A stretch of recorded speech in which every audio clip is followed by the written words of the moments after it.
Well, it's Inauguration Day 2009, January 20th, I think. I'm here in Cincinnati, Ohio.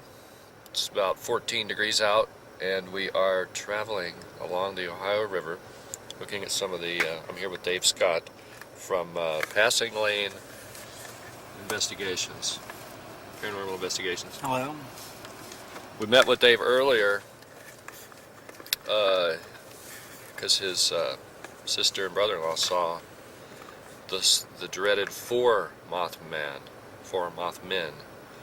in August of 2008 in Cincinnati, in the suburb of Groesbeck. Is that in northwest Cincinnati? Yeah. Okay, and Dave lives near there, right? Just a couple of miles away. And what we did here today was we drove from that area down through Cincinnati. Here's a map of, this is an interesting map here we have. It's a paranormal map of Ohio. And it shows all the different UFO sightings and things. It was actually inspired by the Mothman Prophecies movie. When these people saw the movie, they were inspired to do this map. And as we were driving into town here, we passed by Covedale, and which in October 21st of 1973 there was a UFO close encounter there, and then in actually just a month before Mothman was first seen, on October 2nd of 1966 there was a UFO sighting just south of Mount Airy Forest, and Dave lives right north of Mount Airy Forest. Interestingly, it says that there was a spate of raining blood in Cincinnati, right there near Mount Adams, which is where Dave and I went to college at the Art Academy of Cincinnati. Of course, that's James Shelby Downard writes about Mount Airy, or Mount Eden Park. I'm sorry. Did I say that right? Did I say Mount? Anyway, it's Eden Park. First you said Mount Airy, I think. Oh, okay. Yeah, it's Eden Park, which is right across the river, more or less from. Well, it's right across the river from Newport and Dayton, Kentucky, which is where all the old gambling places were. James or Jack Ruby and those guys had their casinos there. Flamingo. We checked that out in the last segment with Sharon Hoppenjans, who's from there. She actually lived in Fort Thomas for a while. So we're going east of Cincinnati to investigate a couple of famous sightings. One is the Pond Run ghost murder Hookman, the Hookman, and shooting up to Bethel and Deadman's Curve. Bethel's had some UFO sightings lately. A lady on the Mothman list has been talking about seeing UFOs on her farm there. And, you know, the interesting thing about it is there's these mounds all over the place. There's tons of mounds. We'll be passing by the Woodland Mound, the Newtown Mound. All these mounds are all over the Ohio Valley, all over Ohio. And, of course, they like to build nuke plants and places, things like that on these mound sites. Golf courses, anything that's large and needs a subsidy, you know, they stick them on these mound sites. Interestingly, you know, we're going to be coming up to this Pond Run Road, which is near New Richmond, which has a nuke plant. And believe it or not, they also have a creature sighting there. They had a creature sighting where people saw a creature with tentacles in New Richmond. So we may be able to see some odd things there. So, Dave, do you have any comments about? Why don't you tell folks about a little bit about your paranormal organization that you run, and you're actually writing a book. You're going to be writing a book about the local history of Cincinnati. So tell us about that. Okay. You've done quite a bit of research over the years, and you're about ready to collate it. Yeah, I've just been really interested in local history because so much of it's being lost. It started when I was taking physical therapy. I had a broken back, and I was taking physical therapy for a long time. And I started talking to one of the therapists about Indians living in the area. And he said, this guy was in his late 20s or early 30s, and he said, you mean there used to be Indians around here? And I said, yeah. And I started talking about Fort Hamilton, and he said, you mean Hamilton really used to be a fort? And I said, yeah. And then I started to realize that people really didn't know anything about their local history at all, what this area was like a couple of hundred years ago. So that's what got me interested in discovering the history of Coleraine Township and a little bit more about that. As far as the website, it's called Passing Lane Paranormal Investigations. And that started as sort of a sideline to ghost hunting. What I decided to do was investigate local urban legends and stories about haunted roads and bridges in the area. And there are so many around this area that I had pretty much to choose from. A lot of them I'd heard about since I was in high school. And they're legends that have been around for a long time. And because they've been around so long, they've been added to over and over until these legends have just grown all out of proportion and even merged. Some of the legends have merged into two. So that's mainly what the website is about. Didn't you do some research, some field work down near Addiston, where the Miami dumps into the Ohio River, and you were saying that was all once Indian site, and there's a huge plant there now, right? Which was featured on the news recently because it's giving people lung cancer at a young age. It's like teenagers getting lung cancer. That's around Shawnee Lookout Park, which is right at the mouth of the Great Miami River, where it empties into the Ohio River.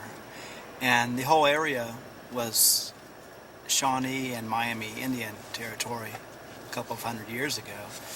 And this whole area, like Andy was saying, it was full of mounds. Full of mounds and earthworks and what they used to call works. They just didn't really know what they were. They called them works. They thought they were forts or religious sites of some sort. But most of those were plowed under for farmers' fields. Some of them were located right downtown Cincinnati were plowed under to make room for the roads. And a lot of those have been lost over the years too. There's still a lot of them in the parks around Cincinnati, so they've been preserved for the most part. Some of them have, but a lot of them are gone forever. But you're feeling that we're still in a crisis mode in a sense, in that there's still information out there about these sites, but that's being lost as we speak. So if somebody doesn't, do new books or keep up the knowledge base, it's going to disappear. What we know now is going to disappear.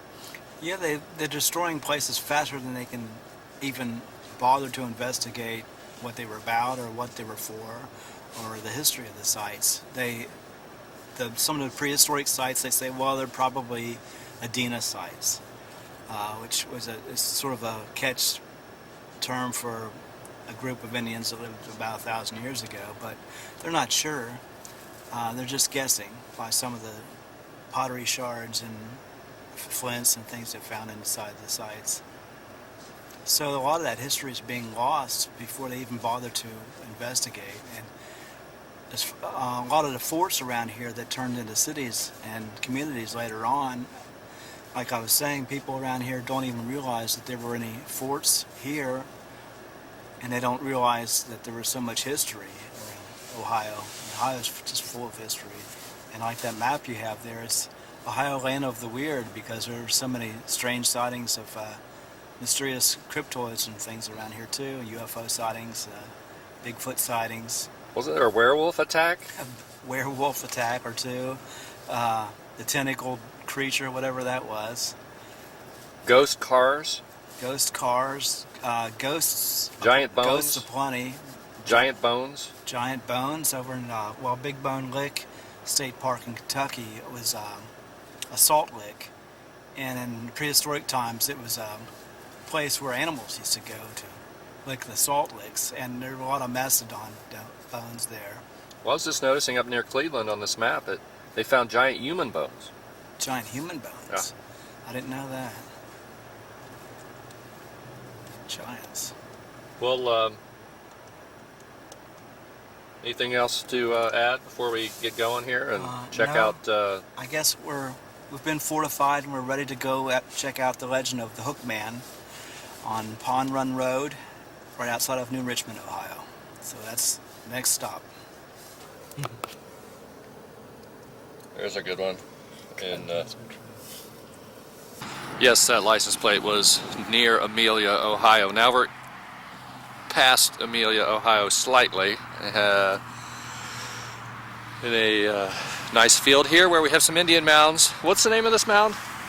Elk Lick Road. Elk Lick Road mounds, which means it's a salt lick, which, you know, we talked about salt before as being adding to psychic phenomenon. We'll get a shot of the mounds here in a sec, and then Dave will talk about some of the other things that have gone on here. There's also some hauntings. By the way, in Amelia they had a UFO sighting. What was the date on that? Do you remember? 66. 66, Mothman era. So here's the mounds. Let's move over here a little bit. This is the only unbuilt up lot in the whole area.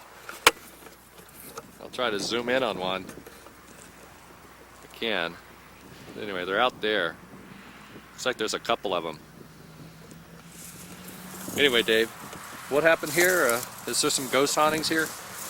Well, we're just right up the road from where the legend of the Hookman originates. Hookman was supposedly, back in the 60s, some teenagers were murdered. They were stabbed to death in their car, and ever since then there was a legend going around that some Hookman murdered these people, and supposedly there was a faceless hitchhiker, they call it. It's a shadow man that haunts the road and has been seen on several occasions. It just looks like a shadow person that's been sighted on the road. And some people even claim that it's gone on top of their car and things like that. And this area here, which we're right across the street from it practically, is the only undeveloped piece of land for miles and miles. That's the strangest thing to me about this area. You think there's some relationship between the mounds and these hauntings? That's what they claim. We're actually by Deadman's Curve, aren't we? Yeah, we're not by the Hookman sighting. We're next to the Deadman's Curve, and ever since they built this area, didn't they have a faceless? Did you mention the faceless?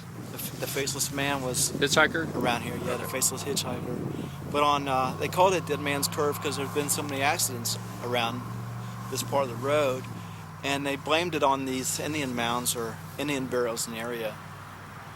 So that could have something to do with it. Mm-hmm. Dave's got one of his many gadgets out. He's got flash synchronizers to catch ghosts. He's got little motion detector devices he puts in rooms of houses where can catch a ghost moving around remotely and so forth. Here he's got something called an EMF detector, I believe.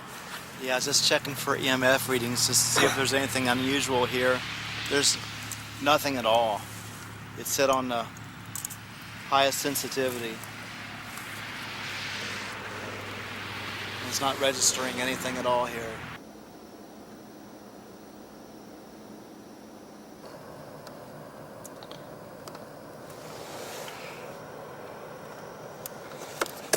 So interestingly, across the road from the mounds, where we have the faceless shadow man hitchhiker at the Deadman's Curve. There's a place called Whispering Trees housing complex, which is kind of an interesting name. And then there was a Holly Lanes right there. Holly's a name associated with the wood used in magical staffs, wizard staffs, and of course Christmas, the magical aspects of Christmas. And the abandoned houses are always found at these strange spots. And there's actually two of them. There's this one and another one right there, which we can't see right now, but we'll get a shot of it. So right there is where Deadman's Curve used to be. Exactly. And then there's another abandoned house. There's there's Deadman curves all over the place. There's curve around, and there was a steep hill, and people would go over the embankment, over the hill. Yeah. So I guess this is reconstructed. It's hard to tell how the original road was. Yeah, I can kind of get it. Yeah, they kind of dug it out. Yeah. But there was one in Sissonville, Ohio, West Virginia, where a lot of people used to see a Virgin Mary kind of figure, bride in dress, ghost bride. Mm-hmm. That's right near. I know we spun out once on it with my sister in the car. We were looking for Mothman. Did a spin out. We completely turned around, and the car just righted itself and went right back on the road. I had that happen one time. I mean, it's like incredible. We just kept on going. But then she had a wreck right near there later. Really bad head injuries and things, and she claims that my grandfather, the ghost of my grandfather, pulled her out of the car. Here we have a large hawk. Is that a hawk?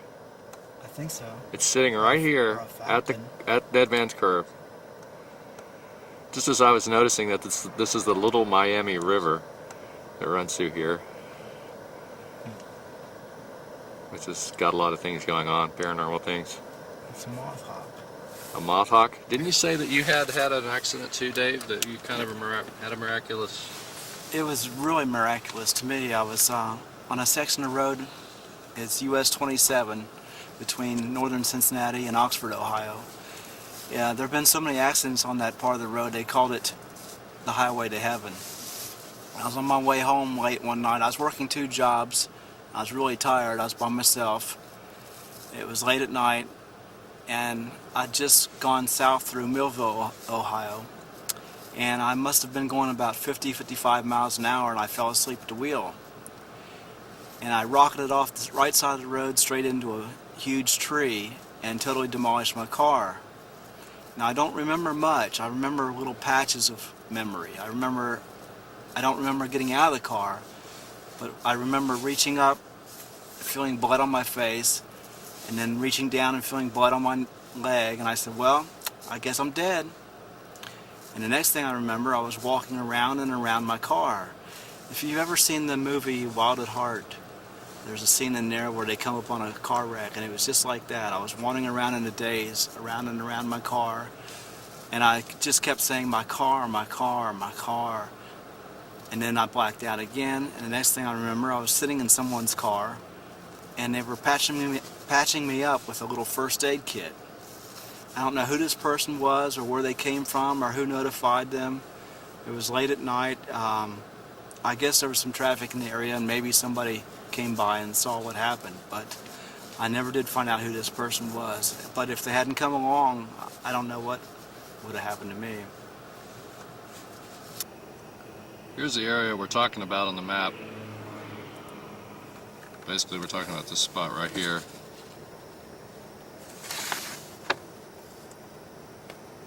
Next, we're going to be heading down here to New Richmond. There he goes. Look, look, look, look. It's coming at me. Coming at me. There he goes. He's landing in the tree there. He's coming. There he is again.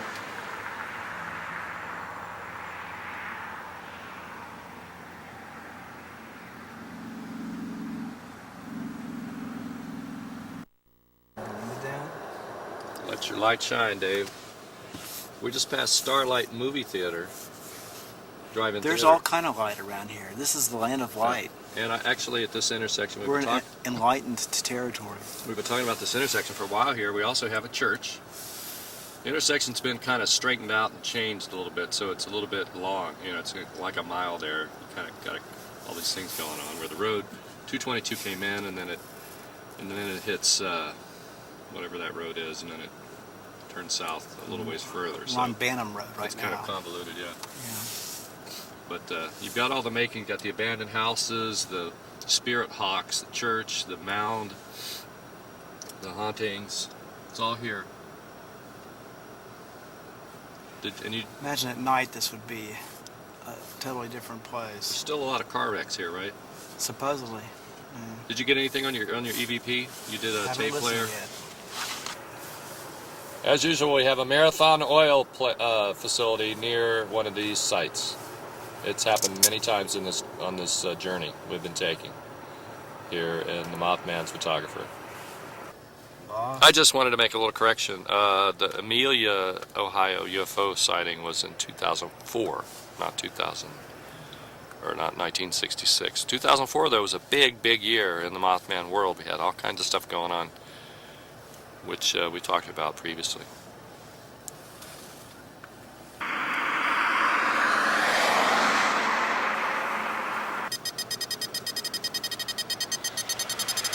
What do we got here, Dave? We're across from the Starlight Drive-In. We're in between the two, where 222 comes in and 220 from the north, and 222 goes to the south, off of Route 125. So we're right in the middle of this huge Deadman's Curve. We're getting a massive power reading. Everywhere.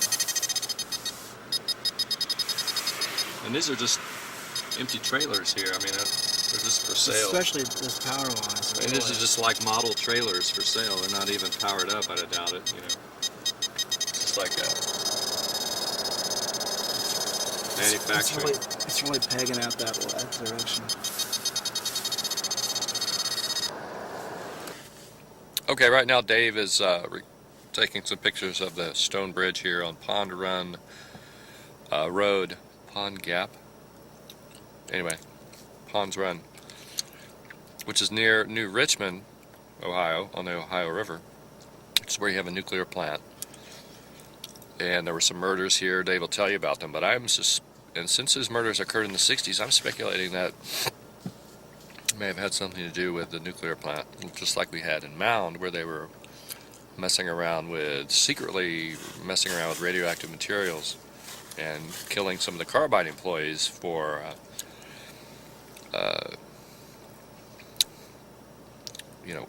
here's a new theory. I just discovered that butadiene, which is what they've made at the carbide plant in Charleston for years, for decades in fact, it's what they made their big contracts with early on in like the 1930s.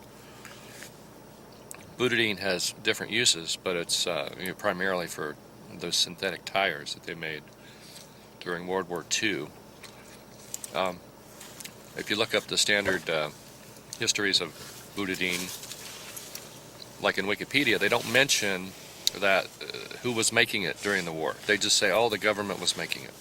But they were making it in Charleston, actually at the Institute plant, in large quantities with thousands of workers, where Standard had the contracts with IG Farben, and Carbide was making the butadiene for Standard. Clear links between the Rockefellers and Carbide. And some of these Carbide workers were dying of this mysterious cancer, and like my dad, perhaps seemingly getting jabbed with it, injected with it.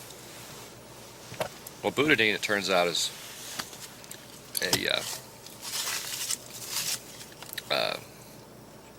a version of butadiene, a softer version, is used in C4. And since my dad was saying that they were sneaking things out of the plant in their lunchboxes, not him, but he knew people that were doing it. Perhaps they were sneaking butadiene out in order to make C4, and that C4 was what would have been used to blow up the plant. So what may have happened here at New Richmond is that they murdered someone, here, and because of some activities at the plant that they didn't like. Dave, you want to talk about the Pond Run situation? The Hookman is what we're talking about here. Here we are by the sighting of Hookman, a local legend here near New Richmond, Ohio. Supposedly a young couple were murdered here back in the 60s, and from that they were supposedly stabbed, and from that a legend grew that there was a Hookman who roamed around here at night, and he would pounce on people's cars if they dared to park here at night. People had reported strange sounds coming from the woods, dogs barking for no reason, which I just heard a minute ago. Who knows what they're barking at? But it's hard to tell what kind of ambient sounds are around right now because there's a crane or some sort of machinery up on the hill. But this is a bridge. Supposedly a lot of murders happened here. It was a wooden bridge at one time. They said it was soaked with blood. Since then, the bridge has been replaced by a concrete and asphalt bridge, a regular 2-lane highway overpass. It's in a little valley here, though. It does look like it would be dangerous at night. I can imagine how dark it would be between these two hills. We're probably about a mile from where the tentacled creature was seen. Really? Yeah, according to the map. And there are a lot of creeks coming through these valleys, and they probably lead down straight to the river. So if there was some sort of water creature, it could feasibly work its way up the creeks. Just a quick note, we also had a Bigfoot sighting very close to here. Actually back on 222 where we were, just south of Deadman's Curve, a few miles, 5 miles, something, in the fall of 1968. I also think I forgot to mention the white wolf sighting. By the way, there's a Wolfman sighting up in northern Ohio, which attacked someone, and then we had a white wolf sighting near Mount Airy Forest, which is where Dave's, right near where Dave lives. And that's straight. That white wolf is very close to Addiston, where Dave investigated. Also, I forgot to mention, on the way here, we kind of got sidetracked on Route 50, which is that old road that runs all the way across the U.S. A lot of Masonic temples, army bases, Indian sites are on Route 50, and we were going through Marymount, which is on the east side of Cincinnati, and there was a UFO sighting there there were sightings in 1949 and 1950 in Norwood. Norwood, by the way, is where we had a bombing. We had a terrorist bombing a couple of years ago. There's a mound in Norwood. It's very close to Indian Hill, which is where we have tons of mounds. And Madera, also a lot of mounds. You know what was called Indian Hill? Yeah, what? Supposedly when the settlers first settled there, they were attacked. The first settlers to Indian Hill, they had some Indians raided the camp and stole some horses. One of the horses had his feet hobbled, and so the Indian had a hard time getting away with the horse, and the settlers shot and killed the Indian, and so they buried him on the spot, and it became known as the Indian's Hill, or Indian Hill. That's what I've heard from the rangers and from people that live in the area.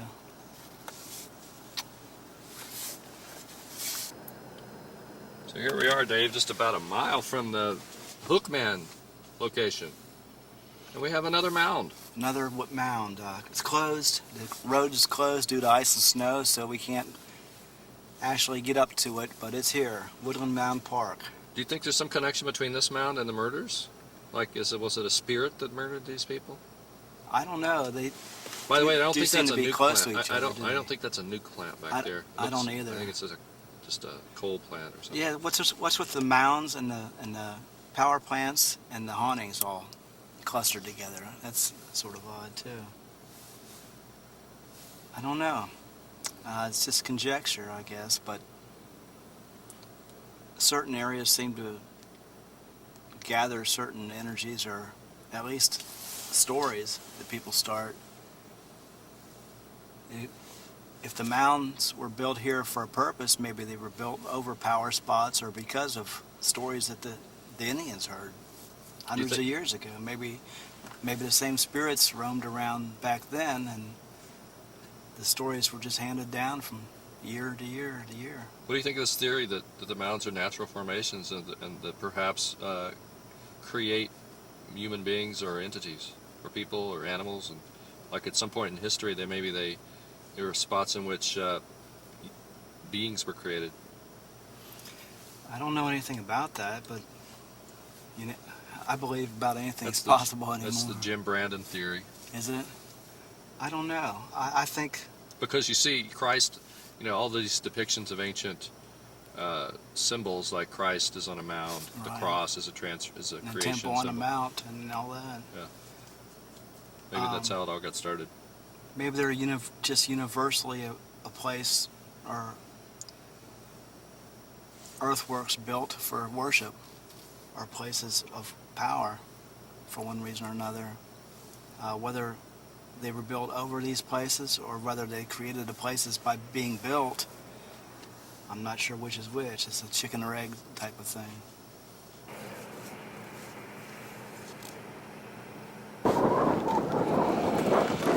Here we are at the Monastery on Mount Adams, Eden Park, Cincinnati. This is the old, original first monastery where they made wine, the monks. And where Downard says, around here somewhere, they had a crematorium where the industrialists were burning the bodies of their enemies.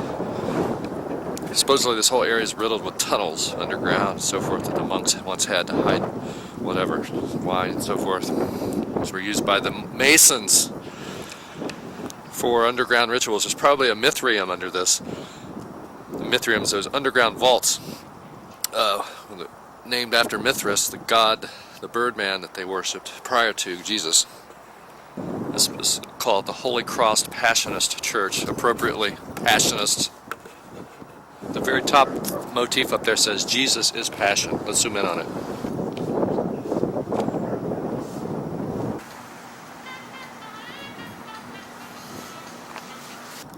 Here we are at the other church on Mount Adams, the Church of the Steps, Immaculata. It's just now merged with the other church for congregational purposes. This one was originally designed to serve the German-speaking Catholics of Mount Adams. So, here we go.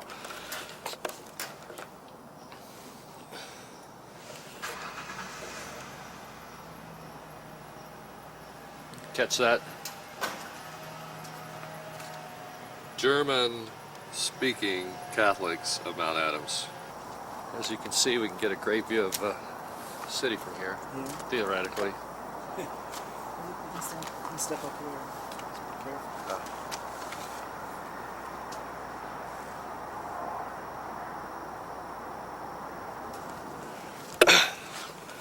Across the river we had the sinful Newport, Kentucky, where we had all the gambling casinos, Jack Ruby and those guys. Here's a shot of the Immaculata. I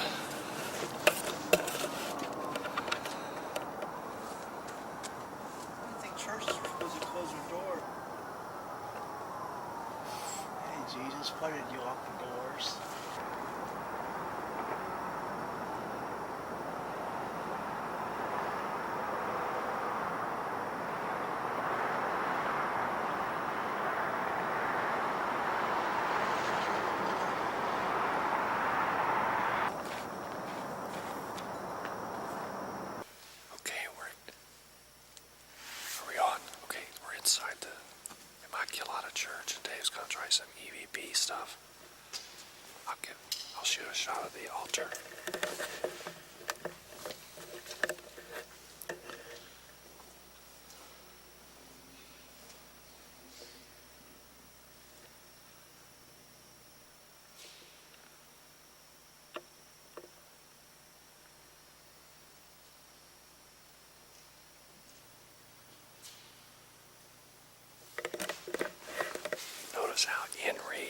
very similar to Indrid.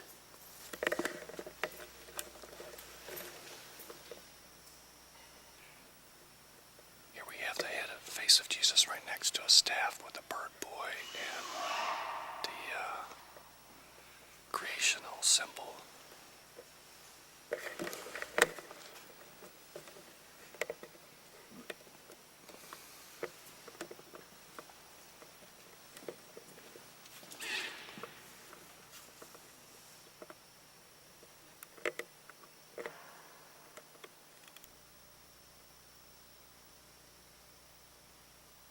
See a ghost bicycle.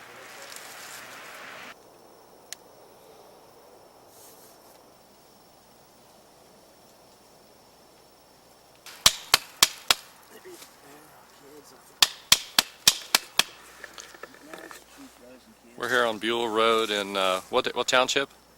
Coleraine. Coleraine Township, Cincinnati. Dave's trying to pound in some of the crosses here at this site where some kids were killed. They had leave a hammer here so when the crosses get knocked over, you can pound them back in again. Here's one. Ground's too frozen. Anyway, this is also happens to be the site of the ghost bike. So Dave will tell us about this. This is a pretty famous spot, right? This legend's been around for years and years, but supposedly this is a site, this is the only straight stretch of road along Buell Road. And there's supposed to be a ghost bicycle, a small boy on a bicycle. If you stop your car and stop the car's engine, you can see the ghost bicycle come up from behind you. And supposedly if So it'll be coming right behind our rental there. yeah. Supposedly if it reaches your car, you'll die In 7 days? in 7 days. And does it come from that direction or that direction? It doesn't seem to matter. Oh, it doesn't? They don't say which way you should face. Okay. So I'm not sure if it makes any difference. There's some spooky trees here. But it was totally unrelated to this accident. Strangely, this accident happened at the very same spot as the legend. Wait, oh. Three cars full of kids. 3 cars full? Yeah, 3 cars full? 3 cars full. All hit? All wrecked? No, they were Oh. chasing each other up and down the road. Oh, okay. Just coming home from school.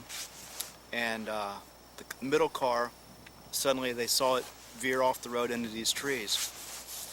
Bounced all over these trees, and there were 5 kids in the car.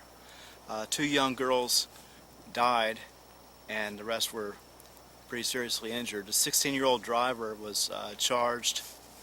I think he's just spent like a few months in juvie. So none of those the girls didn't see the ghost bike?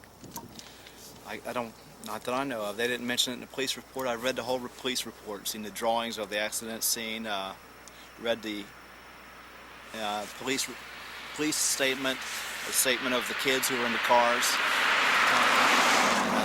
They didn't mention it. They said they weren't here for any particular reason. They were just on their way home from school and just lost control of the car and wrecked here.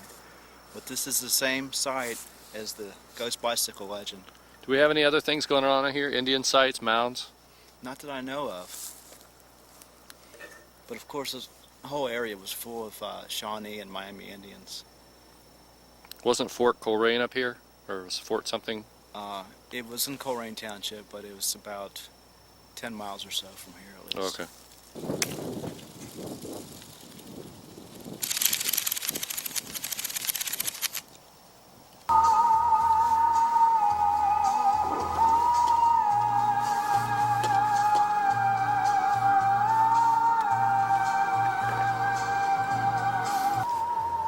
Okay, here we are on very near Buell Road. What's the name of it? It's Lake Road. Lick Road. This is a murder site, and it's got an interesting ghost thing happening, which Dave will tell us about. Okay, according to the legend, a long time ago, a woman named Amy, a 30-year-old woman, was murdered here, and her body was dumped nearby. They're not sure exactly where. Could be in the woods just beyond this gate.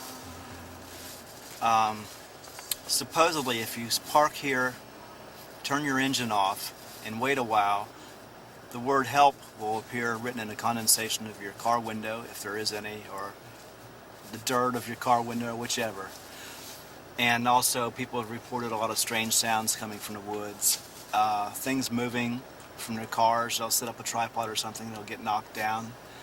I've recorded a couple of strange photographs here. Some blurry shapes in the shape of a human being. Actually some human-shaped blurs in the photographs that I've gotten on a couple of different photos. But no one can say, the legend doesn't say exactly where the body was found.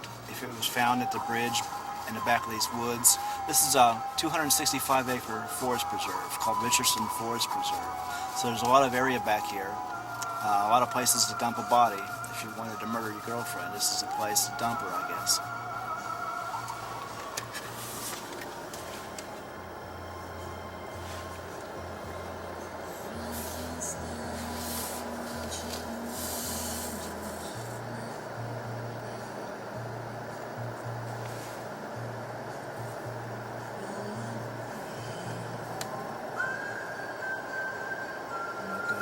Even though it says no trespassing.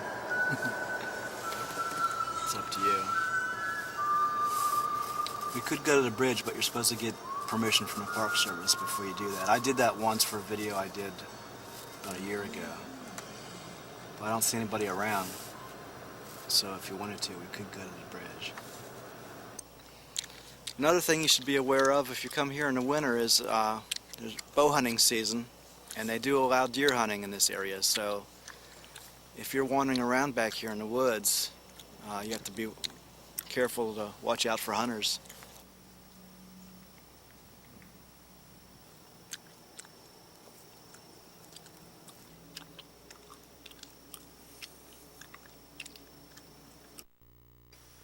Hey, by the way, right near here, just a little ways over toward Fairfield, there was a UFO sighting. Famous UFO sighting in December of '74, and then a little further east from that, near Sharonville, lots of UFO sightings right during the time of Mothman, February 11th, '67. By the way, that sounds like David Ferry's when he died, like almost to the day. No, that was '68. No, '67. Wow, that's kind of strange. David Ferry was from Ohio originally, a little further up north, Cleveland. Also, Sharonville is very close to the woods. There are supposed to be haunted. They're always having UFO sightings. Well, Sharonville? Yeah, according to Neal. I used to live there. We're going to see Neal, the invisible Bigfoot witness Neal Mindrum soon, and he and Dave and I are going to take a trip up to Oxford, Ohio, to see the ghost motorcycle lights. But Loveland, which is just east of Sharonville, had a famous frog creature sighting back in the late 60s, I believe it was. Right? Was it the 70s? Anyway. What else we got? Anything? Bigfoot sighting near Oxford, where we're going, in 2000, year 2000. And Neal lives in Hamilton, Ohio, which has its own share of things like the Minor Avenue murders, hauntings from that. And there's some mounds up there called Inyart Mound, Riley Cemetery Mound. And of course, a little further from Hamilton is the Miamiville? Is that the one with the big... Can I roll this down? Can I roll the window down a second? Yeah. Miamisburg Mound, which we saw. I don't know if we filmed there though, but that's the largest mound in Ohio. Also in between Hamilton and Miamisburg is Middletown, which has a mound, the Great Mound, and is the headquarters of AK Steel, which used to be Armco, which has a big plant not only in Miamisburg, or Middletown, but Ashland, Kentucky, where we have Manson, the Mounds, Pope John Paul, Solvay. He worked for Solvay, and that's in Ashland. And Peter Levenda writes a lot about Ashland in his Sinister Forces trilogy. Ashland is the headquarters of Marathon Oil, owned by the Rockefellers as well. If we look down this way, I'll show you the trees where Dave hit one of them 50 miles an hour, saved because he didn't have on his seatbelt. Believe it or not. These trees down this way.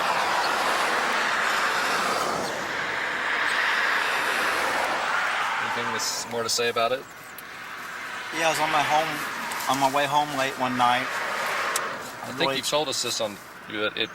Told us I think you did. Okay. And I was really tired and fell asleep at the wheel. I hit one of these trees behind us here, going at about 50 miles an hour. Totally demolished the car, just destroyed it. And I don't remember too much of that night, except I wasn't wearing a seatbelt, and I think that's the only thing that saved me, because the whole driver's side of the car was crushed. And I don't know how I got out of the car because I couldn't open the door. The door wasn't open on the car, so I have no idea. Yeah. The windows weren't broken. The windows weren't even broken. And this is on the highway to heaven. This is the highway to heaven. It's called that because there have been so many accidents along this. I know 3 or 4 personally, people I know who've had wrecks on this road. We were rear-ended one time coming home on this road too. It's near Millville, Ohio, on the way to Oxford from Cincinnati. We're just south of Millville right now. The highway to heaven is the section that goes from sort of the Butler County line up to Oxford.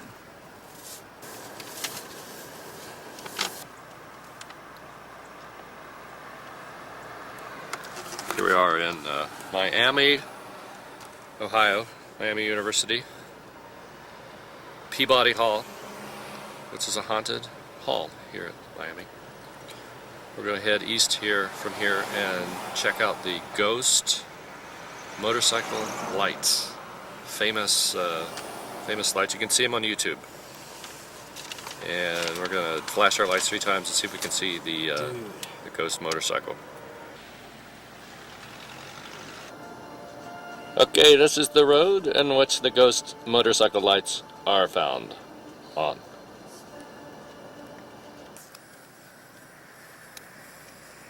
Hi. Okay, it's dusk and we've arrived at the spot where you can see the Ghost motorcycle light. Here, I'll shoot a shot of the place here where we're supposed to turn around and then look back. And then Dave will tell you about this famous legend. There's the intersection where, what happened? Well, literally hundreds of people claim to see the lights from a ghost motorcycle. Supposedly the legend says that a guy was on a motorcycle coming out here one night to see his girlfriend who lived right around the corner here on Earhart Road. He was going too fast apparently, flew off the edge of the road and was decapitated by a barbed wire fence.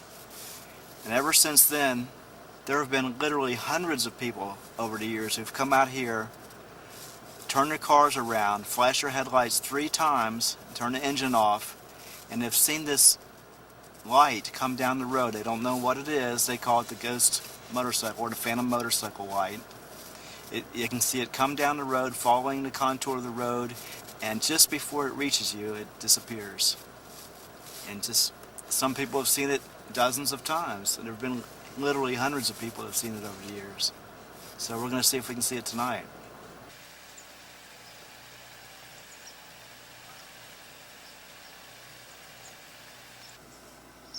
Okay, we flashed the lights and we're looking and we're not seeing anything.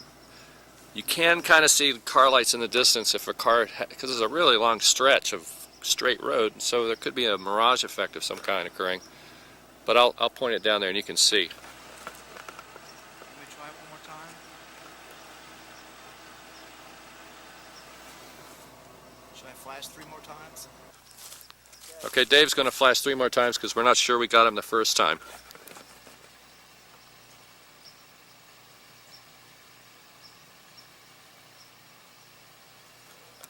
We want to make sure that the ghost motorcycle driver sees the lights. Here he comes. Oh, there he is.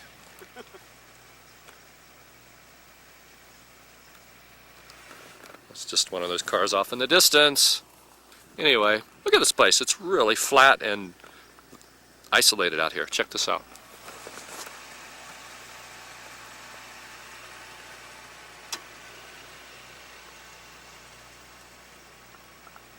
Righty, now we're on the way back from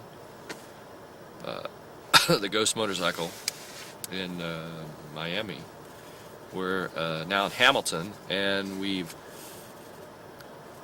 at Hangman's Hollow. There's not a whole lot to see of it now. It's all built up.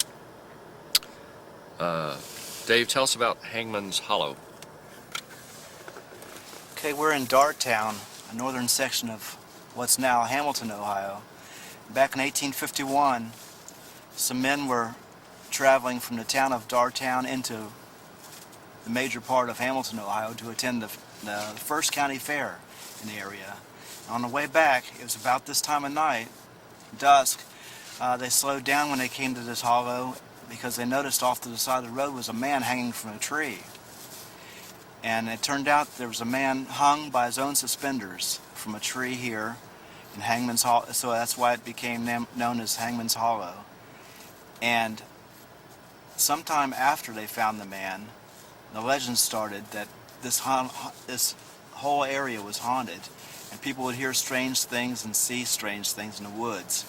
And for a long time afterwards, people were afraid to enter these woods here at Hangman's Hollow.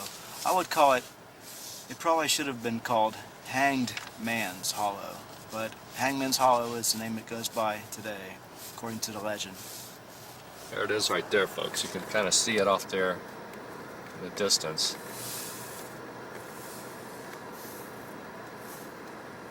We're still here at Hangman's Hollow. Dave stepped out to do some EVP, ghost recordings and things that he can evaluate later. And he filmed this weird drain in the ground, which has a weird sound emanating from it. Oops, I'm hitting the zoom.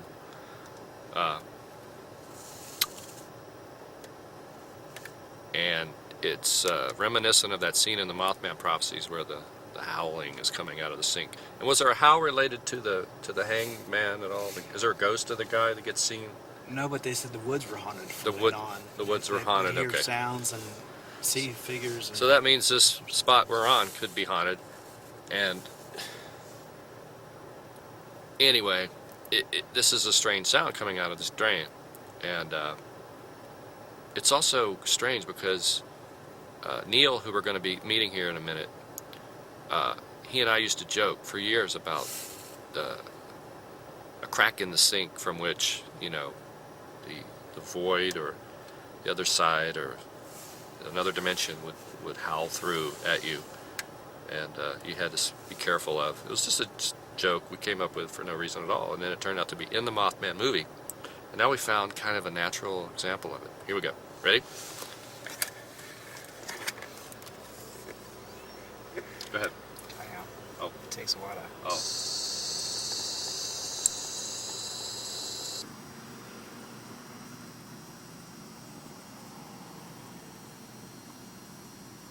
Okay, we're still in Hamilton, Ohio. We've met up with the invisible Bigfoot witness, Neal Mindrum.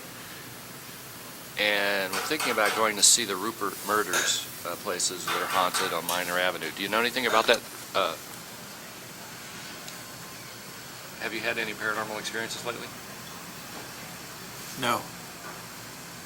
Okay, just as a verification of the kitchen sink story, Neal's going to tell us about the kitchen sink thing. I'm not lying about that. Go ahead.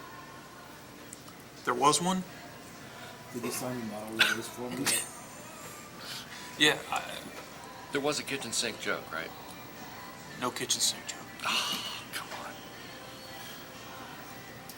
on. Kitchen sink reality?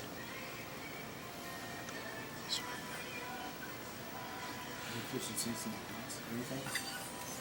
Don't make me have to edit this, man. Man, edit it on the fly. He's got nothing. Okay, here's Neal's image in the book. Wow. Okay? And then, come on, you were going to tell us about the sink. I can't remember now. Briefly. Okay, well, as an undergraduate art student, Dave Scott and I had a senior show together, and You did? First and the best. Everybody else just... I didn't know that. well, Or I'd forgotten that. Willie's was okay. Edit out the part about Willie's show. Okay. So I had a character that was part of my prints, and here it is in Andy's book, and Dave's here. And it's kind of one of his kitchen, So that character was in you guys', both of you guys', okay. yeah. And you opened the book fell open to this page. Right. What about the sink, though? Was that in your show, too? Did we have one in our show? Everything but the sink. The crack in the sink. The crack in the Right. sink. We had we had some kind of interdimensional communication coming from the crack, right? Your soul could disappear into the crack. It had to happen the way I see it. It did happen. You But- want the soul? And then somehow the guys that made the Mothman Prophecies movie got it from the other side and put it in the movie. And recycled it. Oh, I got some more to see from this. I was in a movie. Got 2 minutes. Okay, I was standing right next to the photographer. The guy just did cinematography for the movie, and he What's the name of the he's movie? Fresh Horses. He's the exact same photographer who worked on the Mothman Prophecies. What's his name? I have no idea. Did you talk to him? Yeah, it's probably sitting there. I was talking to the sound guy mostly. They would hear some sounds and they'd say, "What was that? What was that?" I said, "Somebody just ran into the spring reverb over there." They go, "No, that's not all it was." I said, "Yes, it was. I know that sound." He's, spring reverb. Yeah. I said, so, Okay. Neal just reminded me. We were talking about the Linda Blair car that I had, which blew up, and then we were talking about the van I had, the VW van that caught on fire. But when I had the van in Cincinnati, I was living with in a house full of Satanists. And at that time, I was coming down the hill to that apartment. The brakes went out on my van. Really getting bad. Neal will tell you the rest. What happened, Neal? So he's 1 minute. coming up at an intersection visual aids. in visual aids, yes. Intersection in Clifton, lots of hills, kind of like the streets of San Francisco, only different. More satanic. Even more, yeah. And so here's Andy. His brakes are going bad. At another intersection, perpendicular. These two cars right here get in a head-on collision. The cars part slowly, and Andy's going down this hill. His brakes are out, and just by some stroke of good luck, he goes right through the intersection between these two cars that had collided, and he goes on his merry way and back to the apartment. Now, note that, just for ultra synchronicity, the name of the chocolate that we're using, Divine Intervention. Okay, Dave, tell us about didn't you say you had a black helicopter experience in Colorado? Yeah. 1 minute. Got 1 minute left, sorry. Okay, about 1984, I was coming into Colorado. It was really late at night. We'd been driving all night, and I was on one of the back roads in Colorado on my way to a friend's house, and we noticed this black helicopter, or totally dark helicopter, following us for miles and miles. It seemed to be following us anyway. So to test that theory, I stopped the car, and I said, let's just stop the car, get out of the car, and see what's going on here. So we just stopped, got out of the car, leaned against the car, and when we stopped, the helicopter stopped and just hovered over us for quite a while. And I figured it was probably military just playing around with their surveillance gear. Just sort of testing it out and playing around and testing it out on us. And I don't know, maybe eavesdropping on our conversation, even though we weren't talking about anything special, or trying out some spy equipment. I don't know what they were doing, but this black hot helicopter followed us around for the longest time.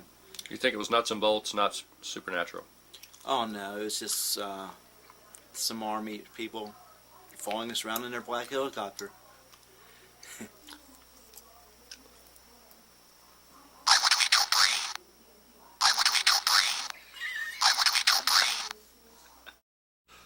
Okay, here we are at the Leo Petroglyph, which is in southeastern Ohio, near Jackson. Not too far from Point Pleasant, 30 miles, 20 miles. Before we look at the actual petroglyph, we were noticing the sign here. It's not one you normally see. The use of or consumption of alcoholic beverages, hallucinogens, or controlled substances is prohibited. Must be a special issue around here with people using hallucinogens. Okay, here's a sign showing the petroglyph. What's on the petroglyph? Nice, a nice rendering.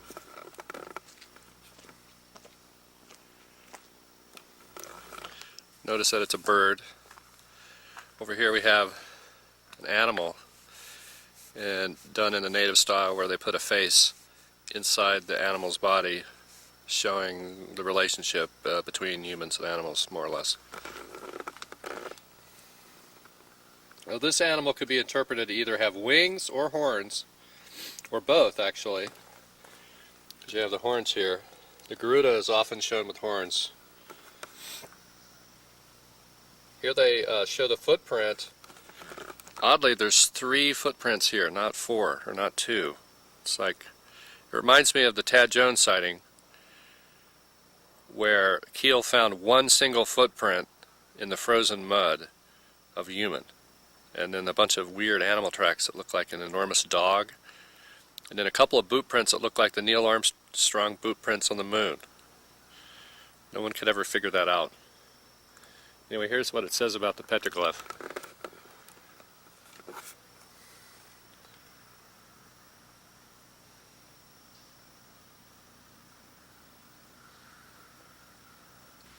My theory about the footprints is that it indicates a path, a spiritual path. It's a way of indicating the spiritual path involving birds and humans, perhaps pointing towards the Mothman in ancient times.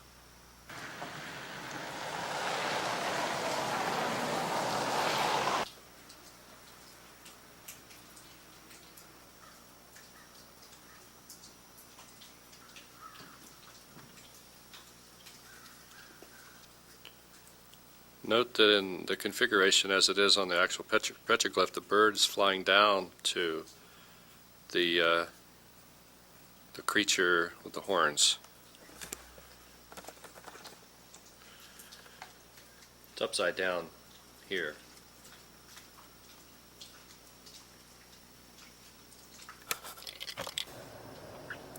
Okay, I'm here in Point Pleasant, West Virginia, January 23rd.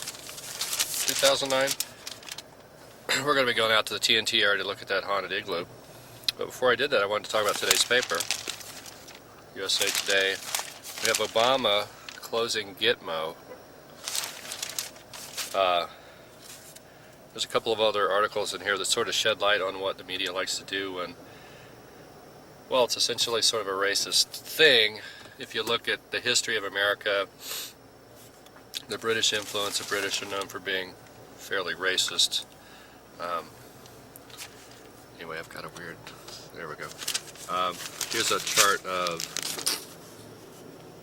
states where presidents are from. Ohio has 7. And we just drove through an area of Ohio with a lot of the British generals owned early on, right after the Revolution. They were getting land from George Washington or giving it to him. And so they were here early on, and since they shared power in Europe, when they came over, they shared power with the Germans in the monarchy. They came over and they started doing the same thing here. So you have Cincinnati, you have a lot of Germans and a lot of Europeans as well. And I was struck by this article, this other article here. This is the kind of thing that they like to do. They like to have horror stories that will undermine anything that's progressive that's happening. So as Obama's closing Gitmo, suddenly you have another Virginia Tech slaying, which takes, of course, will take attention away from what Obama's doing. And in this case, you have another Asian guy going off and killing someone. He decapitated a woman. And, you know, decapitation has come up several times in our story because it's so, well, it reminds us of the Muslims, for one thing, even though these are Asians. And he did it in a cafe, in public. So, you know, if somebody's going to kill somebody, why would they do it that way? It's very odd. And it seems to hint toward terror. Not very subtly either. But it made me think of an interesting theory here, that maybe they're starting to outsource the terror or the mind control. Because the first Virginia Tech slaying really seemed to be mind control because of the whole Hate the Rich video that the guy sent to Rockefeller Center and all that. And so maybe they're doing mind control in China now because it's cheaper.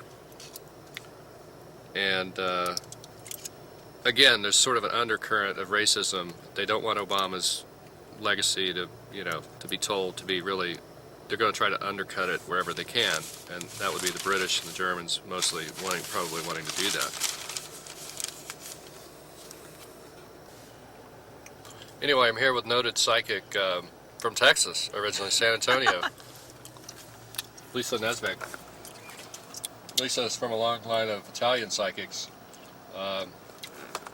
As we also find in my family, and the family of that psychic who predicted the Silver Bridge collapse. What was his name? Can't remember it. Anyway, we'll look at the Silver Bridge before we head to the TNT.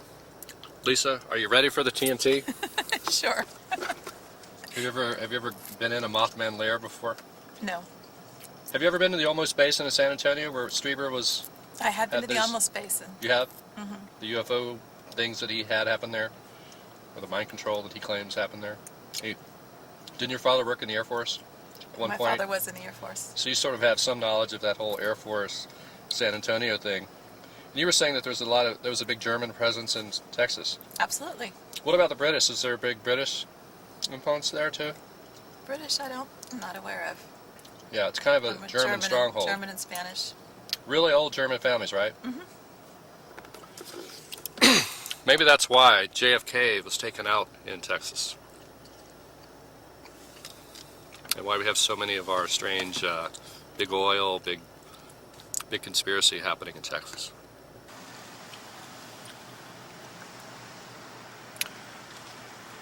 Here we are at the site of the Silver Bridge collapse. I'm here with Lisa. Lisa, you just told me an interesting story that proves the psychic heritage of your family. And was it your aunt who? My great-grandmother. Your great-grandmother predicted, or the JFK assassination? Sorry. Yeah. Go ahead. Yeah. How did it? She just had a premonition. She came when she was forced to come here, like, you know, as an adult. She didn't want to come to America, but her husband had been here for years. And so she came over late in life, and she lived in Chicago. She refused to learn English. She never learned any English. But just when JFK was assassinated, she knew something was up, even before it, like right before it happened. She knew something had happened to the president. She didn't speak any English. She just knew about it. You know. As we sit here, I'm noticing across the street, I'm going to zoom. It's going to take a minute because this zoom's really slow. But across the way there, we have a little law office called Hire and Littlepage. And that's owned by the family of Mary Hire, I think. Maybe that's a different spelling of Hire. But it could be the relatives of Mary Hire, who was the reporter who originally broke the Mothman story, and who went around with John Keel looking for Mothman.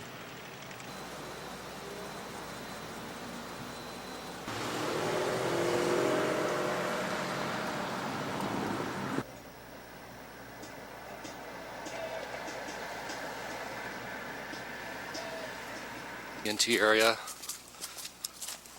Road 7. heading for the haunted igloo.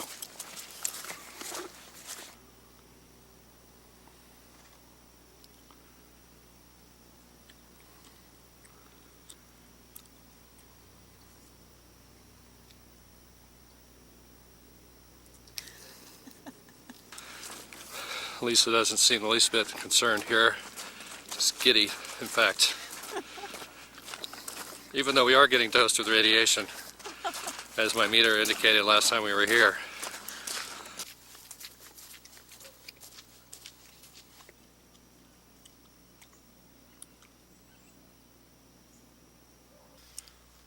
Now that you've seen the igloo, what do you think? It's a bit foreboding. A little bit.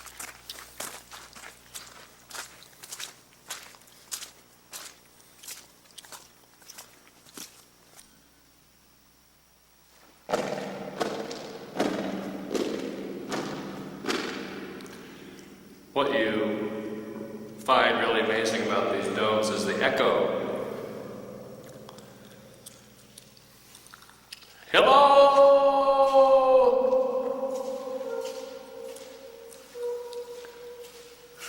Mothman!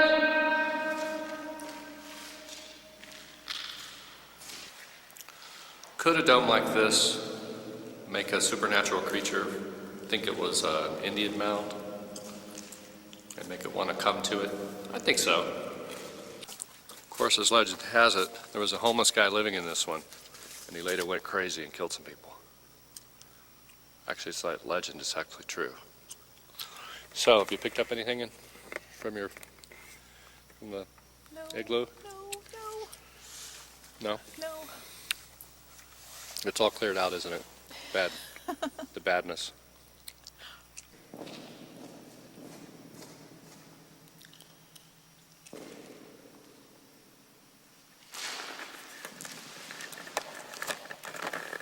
Right there was, right in that direction there that I was just pointing is where the Frick brothers were in here with some researchers and they took a photo right in that direction, and there was a shadow figure in the photo.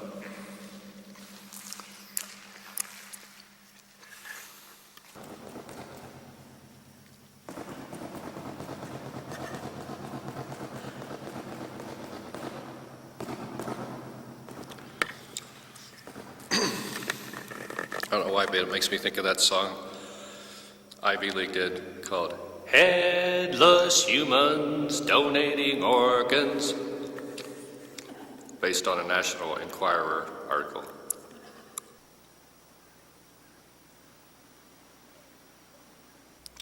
I ask you, viewer, is it odd, do you find it odd that there are yucca plants laying all about here?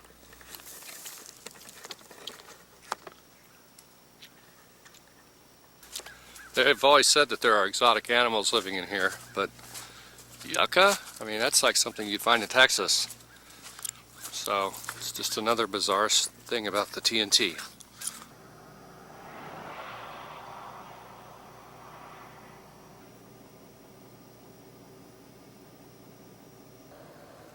Here's something you don't see very often. A cry for a corrupt federal investigation.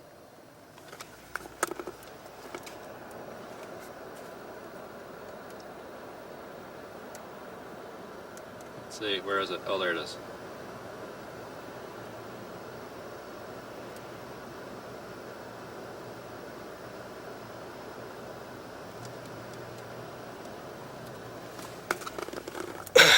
We're in Poca, West Virginia, right next to the John Amos power plant.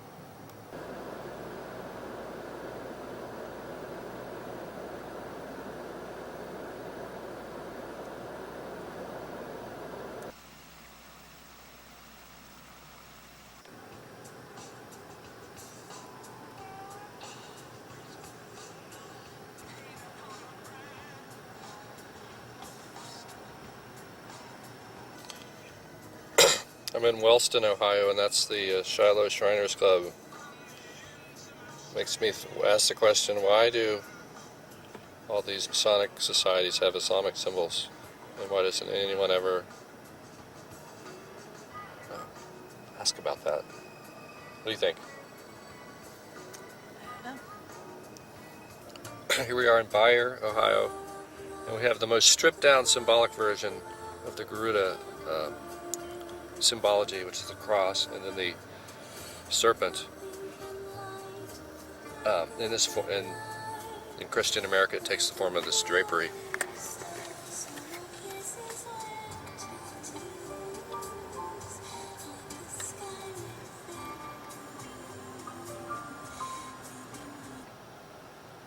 It may be because this is an 1800s kind of symbology that they just kept.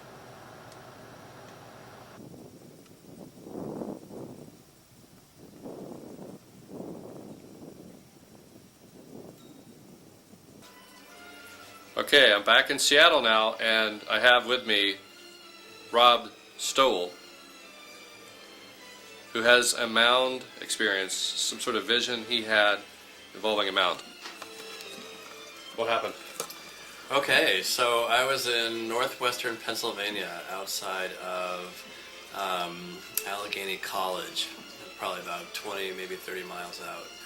And this guy that I knew, went to college there, he was a little bit older than I was, he was totally eccentric.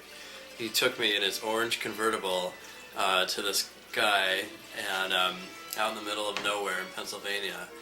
And we walked across this property and knocked on this old barn door, and this kind of crazy old guy came out, and his name was Mr. Funk, and he had he had little signs, little sayings and stuff around the place, and we went for a walk with him, and those two guys proceeded to talk, and they just talked about stuff. I can't remember specifically what they talked about. But we got to a mound. There were several mounds, actually. We passed a couple of them, and then there was a nice big one, and we sort of stood around it. And Mr. Funk was talking about the mound, and he was saying, a lot of things come from mounds. And he was saying that they were actual Indian burial mounds. And for some reason, I was thinking about evolution, and I thought it'd be cool to create a painting. I had this vision of creating a painting or a picture of all of the stages of evolution as it would be a child in the placenta. So,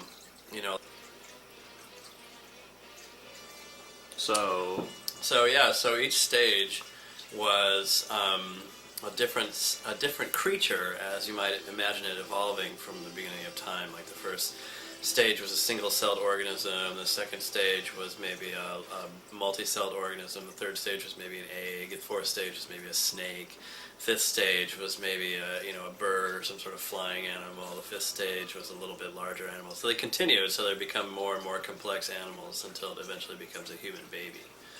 So I had this sort of vision that I felt like the mound and Mr. Funk and everything, sort of brought me to. And I thought it'd be really cool to someday do a painting of that, figure out specifically what would be good images in each one of those stages of evolution, and then make the picture of it. And I thought it was really sort of mystical. I felt like I was sort of out of my body. It was kind of neat. And then we walked back, and we kind of continued on this track where there were other mounds. And we came back, and the guy I was with thanked Mr. Funk. And he went into his little shack in this little barn and came out with like a brownie tin, and he offered us some brownies that were sort of undercooked. They were just slightly warm, brownie mixture. And so we had a little and said thanks, and we're scared that he had just dosed us or something, but fortunately he didn't. And it was like a fall day. We were in college, and it was a fall day. The leaves had all fallen, but we had the top down, the orange convertible, and drove away. And it was a cool experience. In western Pennsylvania. A lot of creepy stuff happens there. So did the initial idea for the comparison with the prenatal infant was placenta, was that at the mound? You got the idea of the comparison?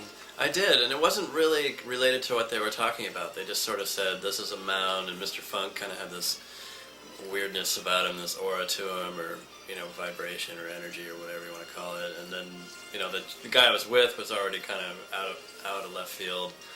So, yeah, I just suddenly had this vision of wow, all this, we as children, as babies, go through all the stages of evolution from the time we're conceived to the time we're born.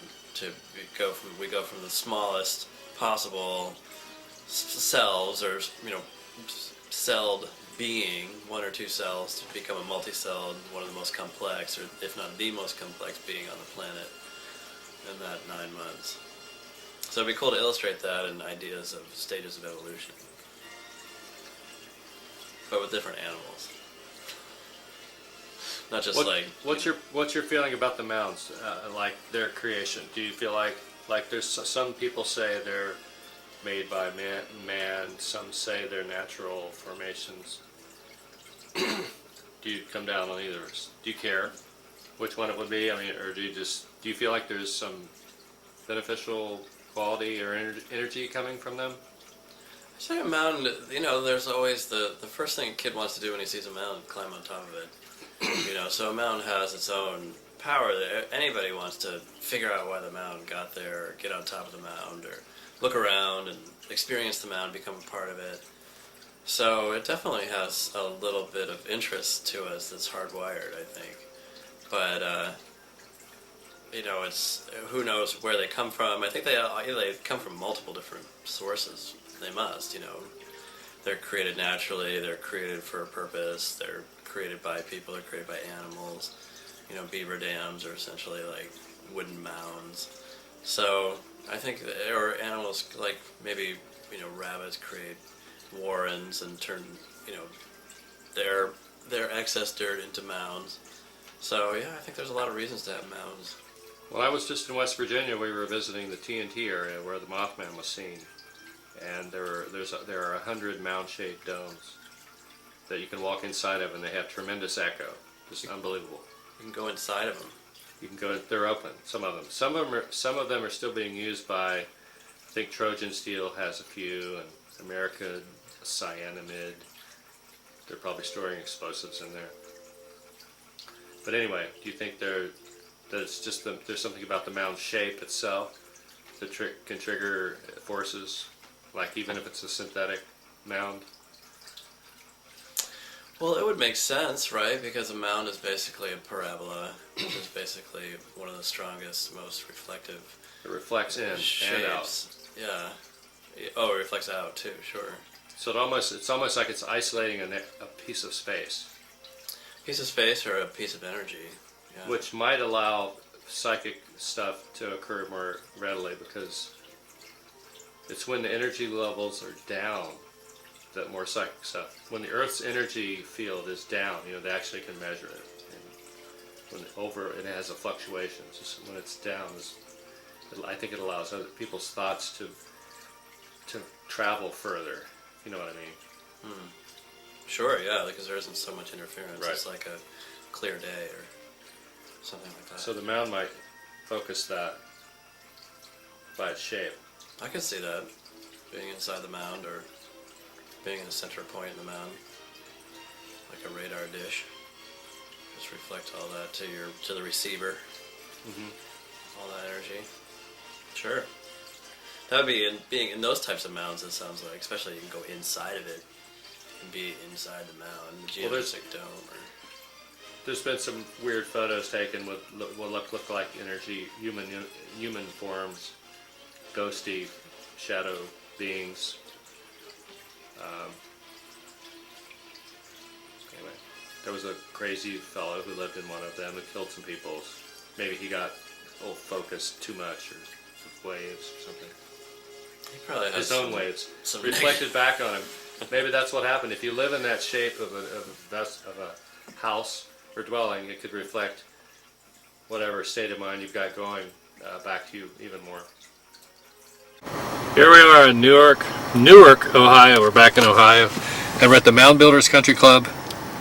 This used to be an old Indian settlement with lots of earthworks. It's very famous, and now they built a golf course here. Lise, can you tell us anything about it? All I know is that it's built on original Indian mounds. Yeah, if you look out here, you can see the earthen berms that they.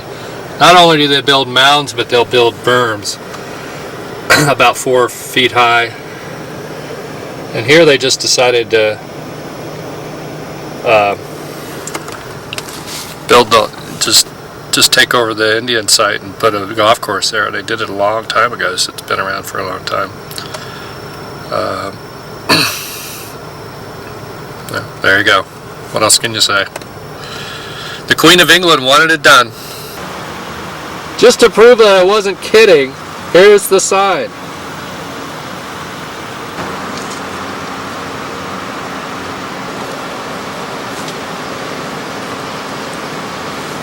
This is the 100-year anniversary of the takeover of the Mound site here. The largest earthwork, geometric earthen enclosure in the world ever built. The largest set of geometric earthen structures ever built. So some of these things are like 30 acres around the circles. Here's the octagon. I've heard it said that the Great Pyramid will fit inside this circle here. Get a little bit of the history here.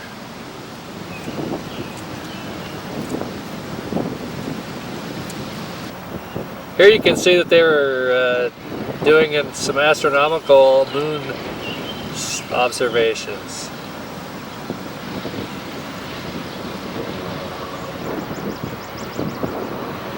Here in the middle of the circle, we find Garlfurge. Tiger Woods would like it here.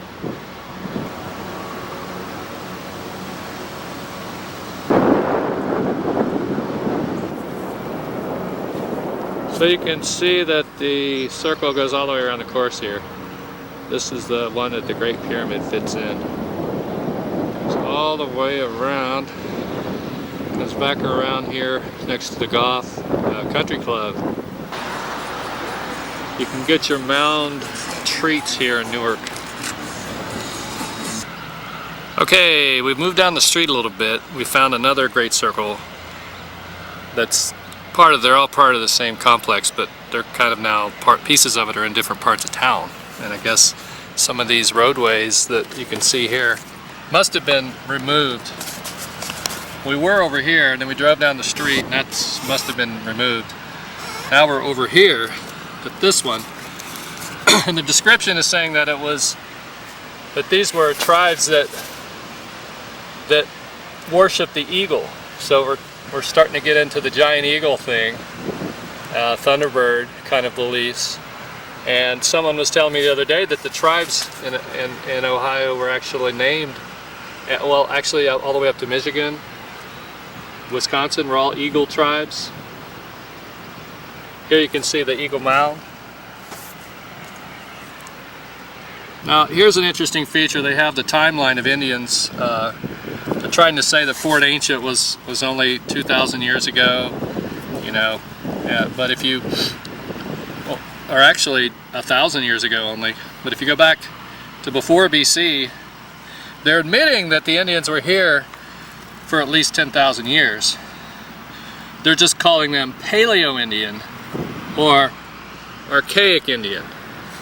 And, you know, so I'm sure in time we'll start to realize that, you know, these tribes are the same tribes and probably didn't change very much at all in that time. So these walls are about 8 feet high, pretty darn thick. I mean, we're talking about 30 feet thick from this side to this side. They've dug a trench from which they've placed the dirt here, and it's 3 stages of building, three layers under there, and it goes way out there. You can't even see the other side barely. Looks like there was a mound in the middle maybe at one time. Comes back around.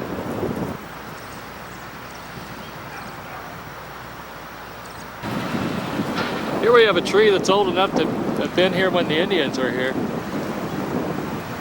Cool.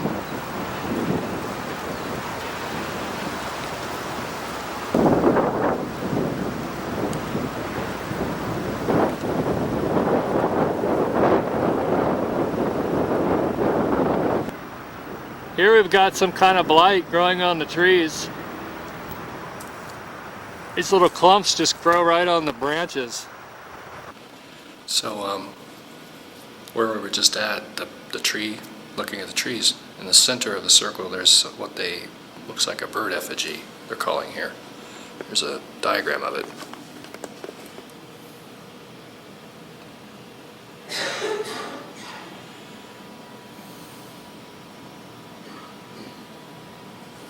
They think it's a stylized bird claw. So underneath that Eagle Mound, there's supposed to be there was a building, and you can see the postal diagrams of it here.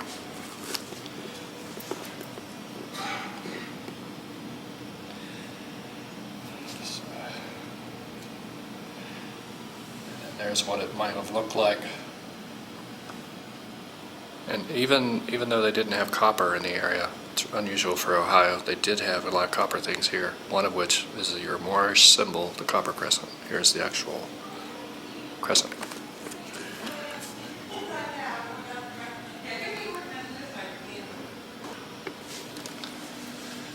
Monster Slayers here.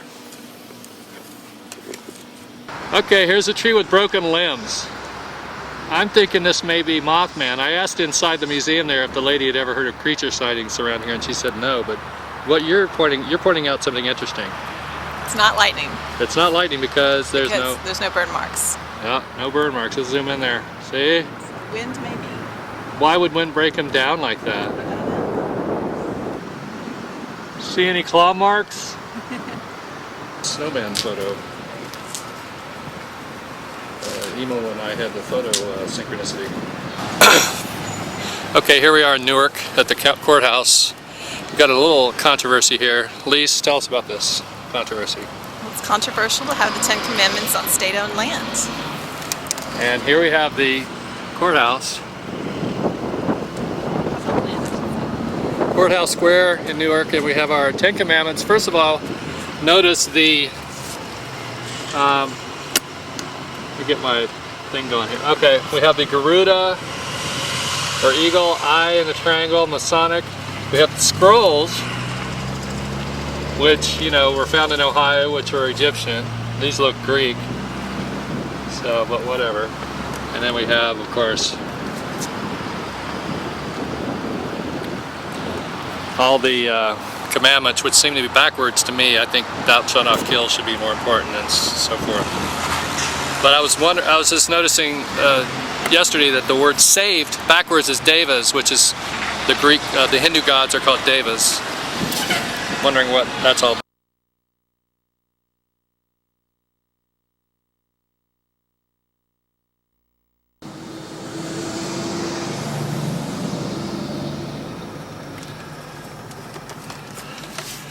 We are in the sleepy town of Mount Gilead, is that correct? Mm-hmm. Ohio, in Morrow County, which is a Moore name. This is the an Amish area. Lots of Amish around here. We've heard some, well, the date is, by the way, September 24th, 2010. Just had a super harvest moon, where harvest moon falls on the equinox. So the paranormal vibes, the mothy vibes are a little bit high right now. I just got finished speaking at the Mothman Festival where some strange things happened, which I will do a little report on later. We had an MIB sighting. We found some strange water tanks in the TNT, probably the original tanks that supplied the place, which John Frick went up there. I was turned on to it by Steve Slack, who lived in the Mothman house on Woodward Drive next to Harriet after Tommy Vernon moved out, and Steve told me that he had encountered something on the lane exactly where I did. Something had grabbed him by the shoulder, an invisible entity of some kind, and he didn't bother to turn around and try to see what it was. He ran home scared and didn't tell anybody. So when I came forward with my story, it made him, feel like he could finally talk about it. But Slack lives in Point Pleasant now, and he goes into the TNT all the time, and he hunts, and he knows a lot about it. So we were able to sneak in there, even though it was closed. and we saw this one water tank, large water tower. He said, well, there's 2 more enormous ones in such and such a spot. Well, then we told John Frick about this, and Frick went there to find the tanks, and he said there's 3 tanks. Ooh, that's a nice sound. He said there's 3 tanks, and he thinks he had a time slip. Like, either they're hiding the 2 tanks on the satellite maps, hiding one of them for some reason, or he had a time slip. He's a big believer in the time slip theory. So that was an interesting part of the Mothman Festival. I also met Tanya Derenberger, who said that her dad was missing for weeks at a time. And we met Steve Underwood, who saw Mothman in South Charleston in 1967, and then he saw a UFO in Mount Vernon, Ohio, which I think Vernon translates as non-truth. It's maybe why it's associated with George Washington. Non-truth, ver means truth. So, and we're going to go there in a minute to Mount Vernon, but right now we're in Mount Gilead, and they have a Washington type obelisk here. Mount Gilead has had a lot of Bigfoot sightings. It's also on this glaciated plain. What's it called? The where is it? The Galian Glaciated Low Plateau, whatever that is. The Kokosing River, which is an Indian name, it actually runs through Mount Vernon from here. It starts here and runs through Mount Vernon. Mount Vernon has a lot of sightings that we'll talk about, and some mounds. But I'm here with Harriet Plumbrook. Harriet, how you doing? Pretty good. This is a weird little town. 4 Bigfoot sightings, 1 in 77, 2 in 78, 1 in 2002, 1 in 2005, and it's definitely a mothy feeling around here. Near here, but not exactly here, there have been several UFO sightings. Very high peak period, late 70s for that, and again in 2002 and again in 2005. So we'll just have to see what we run into today. Well, I was just reading on the back of this hidden Ohio map. There were lots of 50s UFO sightings. In fact, there's 1948, there was an abduction. Yes. So this was right after the Nazi flying saucers would have been brought over. Right.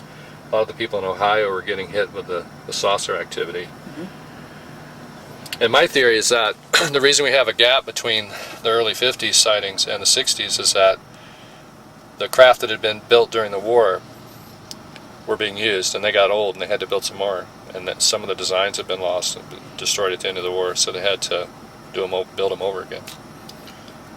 So we'll check back in a second when we get to Mount Vernon and talk some more. The Wilson name turns up a lot in the paranormal. Here we are in Mount Vernon Cemetery. Actually, it's called Mound View Cemetery. A lot of obelisks and probably some mounds here. We'll see. What happened here at Mount Vernon? You want to do it here? You want to talk a little bit right here? Can you remember anything? Oh, there's been all kinds of things around here. All types of paranormal sightings, a lot of spirit activity up here. Ordinary citizens seeing Indians running through the woods. There's a craft landing near here. Alien sighting. Was that a Thunderbird sighting in 2005? Very near here, about 7-8 miles from here, yeah. And also, there was a panther sighting here, a phantom panther sighting near here. And I'm not sure exactly what year that was in, but I believe the late 80s. And did you mention the close encounter or the landing? Yeah, that was 73? closer. Yes. Yeah. All right. Mount Vernon means non-truth. Look at this. Look at all the obelisks. I've never seen so many obelisks in a cemetery.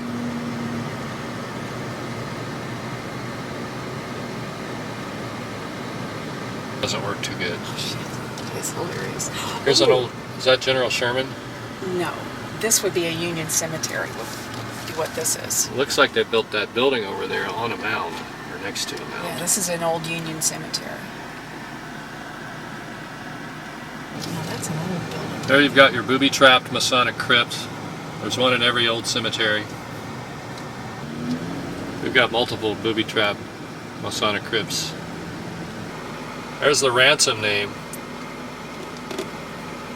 Ransom was the name of the Harry Ransom Center in Texas, where I shot this picture of a fountain. It ended up looking just like a Taurus. I just put it in the book along with a real Taurus.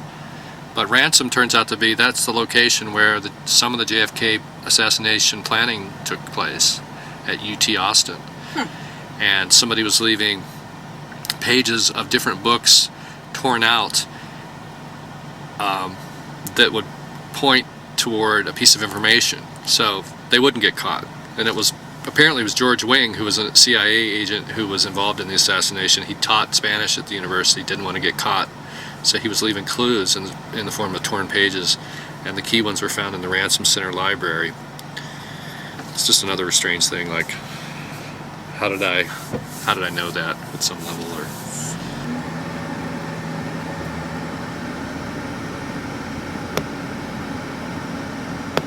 keep going. Got your more name. Yeah. So you're pointing out that these are really expensive monuments, and how did all these people in this small town afford it? They're unbelievable. The expense of these. I mean, the granite alone, the chunk of granite would be around $20,000 for the average one in here. I just frankly don't understand this. Maybe they've got hidden sources of income. Could it be Coco Singh Construction, which is a national asphalt paving company based out of here? Could that be the source of the income? Possibly. That's tied in with oil. It's an oil product. I tell you what, they don't do their own asphalt. We're in the land of the whites, Centerburg, Ohio, which is the what? Geographical Center of Ohio. Wow, so this is like the center of the Moorish, Egyptian, German cosmopolis. I'm sure if you ask the people here, they'd say it's the center of the universe. Very small town. The Indians said Ohio was the center of the universe. Well, and I would... It has that 1111 in it. Or, yeah, kind of, sort of. It has a 111. This is an interesting place because there's been all types of paranormal activity in this area. Many UFO sightings in the 70s. I mean, throughout the 70s.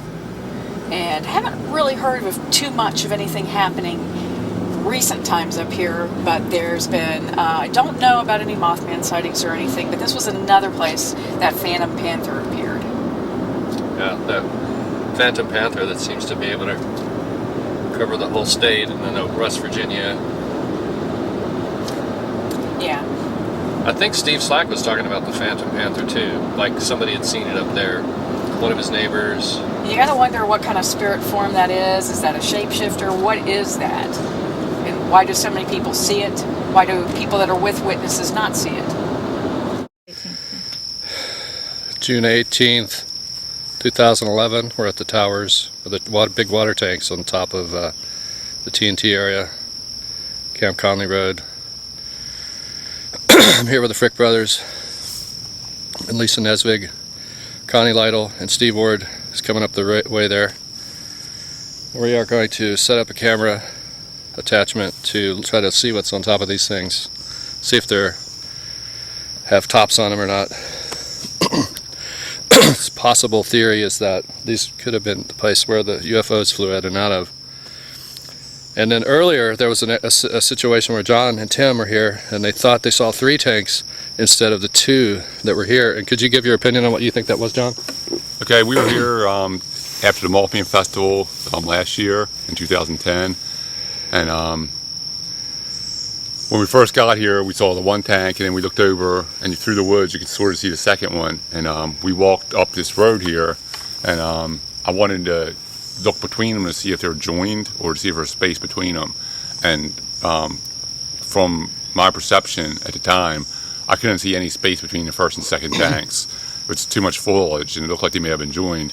And we just kept walking up the road. And at some point, I said something like, "There's another one, or there's a third one."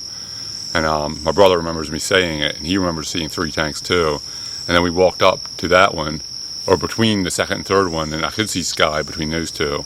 But I hadn't been able to see sky between the first and second one. That's why I think that my perception that there was 3 was real, because I wasn't paying attention. I wasn't up here to count tanks. I was just up here to look at them. But when I got home, 2 days later, I looked on the satellite map, and there was only 2 tanks on the Google images, which kind of blew my mind. Tim, can you verify these 3 tanks? Well, What do you think it was? I can't really say, but I do remember John saying there's another one, and I walked up to where he was, and I did see a 3rd tank. And I also remember looking between the 1st and 2nd tanks to see if I could see the sky between them. And of course, it was in the fall, so there was like a lot of brush and foliage and stuff. And I also walked up between the 2nd and 3rd tanks, and I could see the sky between the 2nd and 3rd tanks. Actually, it was early fall, Mothman Festival. So what's your theory about it? Time slip? I guess it's possible. I can't really say. Do you think they could have torn down the 3rd tanks because we were investigating it, and that was the one that they flew No, in it's and out not of? possible because there's like 4 or 5 different websites with satellite images, and they all show 2 tanks. So and they go. Some of these pictures go back 20, 30 years. If you go on Google, you can see old pictures.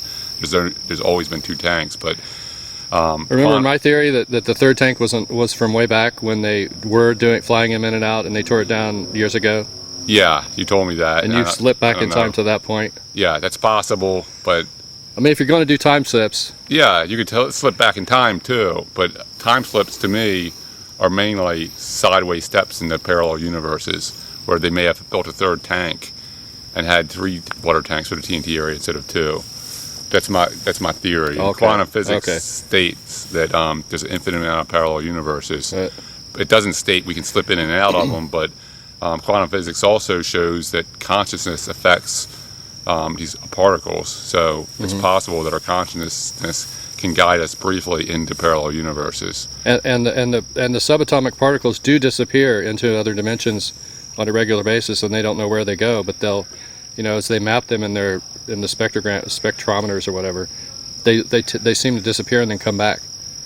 Yeah, I've heard of stuff like that. So it's like they go somewhere else. But they've also been able to photograph a particle, the same particle, in 2 places at one time on a subatomic level, and it's quantum stuff. I don't quite understand. And if it knows you're looking at it, it behaves differently. And if you change the state, if you have 2 particles and then you separate them and send one far away, and you change one, it will immediately change the other change the faster other than the speed of light. So they're somehow connected in a way that our science really doesn't understand. I think Tim can do this naturally. He can just. Do you have psychic powers of any kind? I do have a history of having ESP, but it's latent, and I have no control over it. Okay. Connie, how you doing?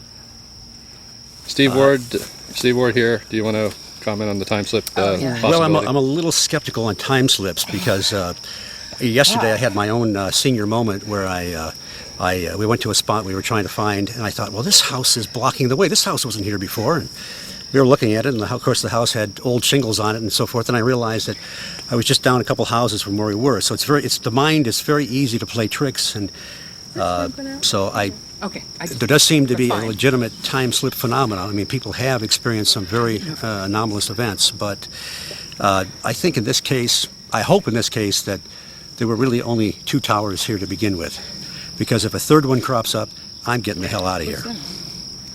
How about this? I was just watching a show.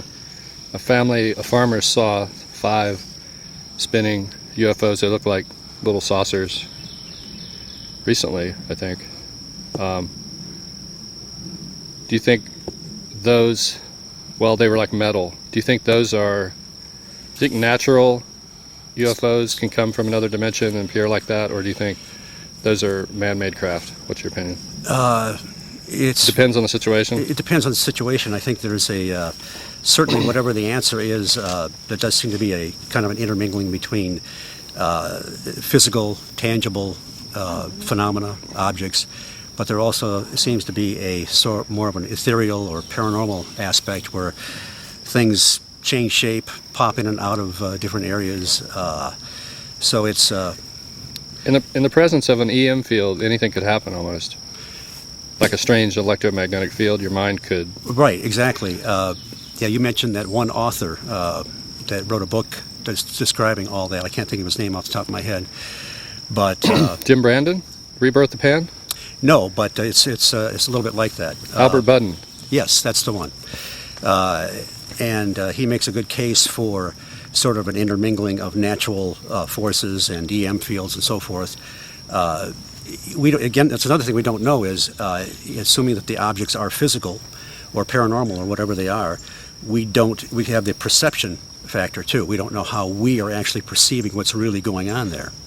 So it's, you often wonder why we even try to make sense of this stuff, because it's so hard to really sift through it. Yeah, one person can see the thing and the next one standing next to him doesn't see it. Right. You just have no idea what's going on. Well, John's putting together, let's see, we've got our poles. John's doing the extension over there. There's our towers, tanks.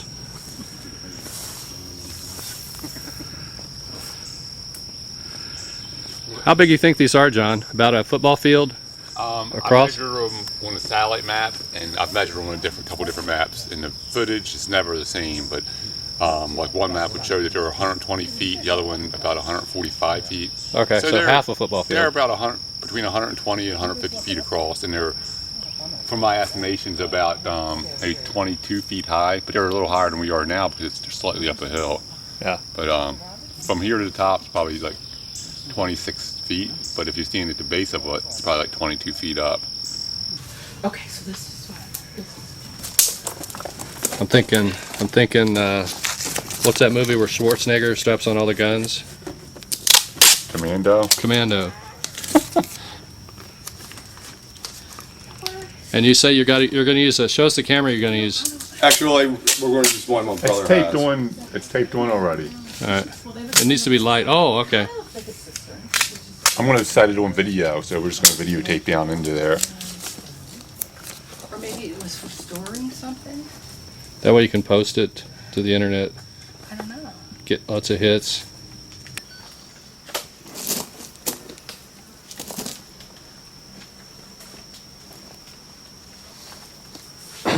So what do you think, John? Do you think this has a roof on it? Now, I think from the satellite image, it looks like there's Well, can you?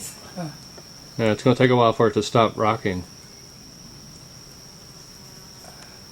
That's going to It against here. If you could find an iceberg. Oh, I see. See, there's another. You won't be able to get it on there, bro. From the satellite image, it looks like there's vegetation down in there. Oh, really? So it's empty? Well, I can't Filled in tell. with dirt. That's what you're thinking, though.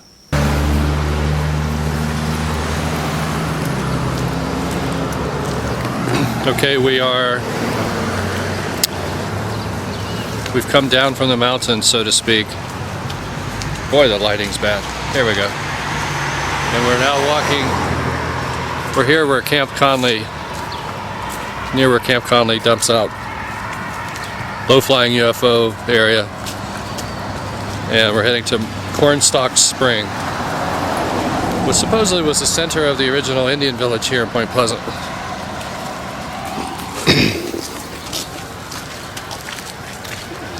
Yeah, it does a little bit. That's why I was wondering. Are you rolling? Okay. Interestingly, this is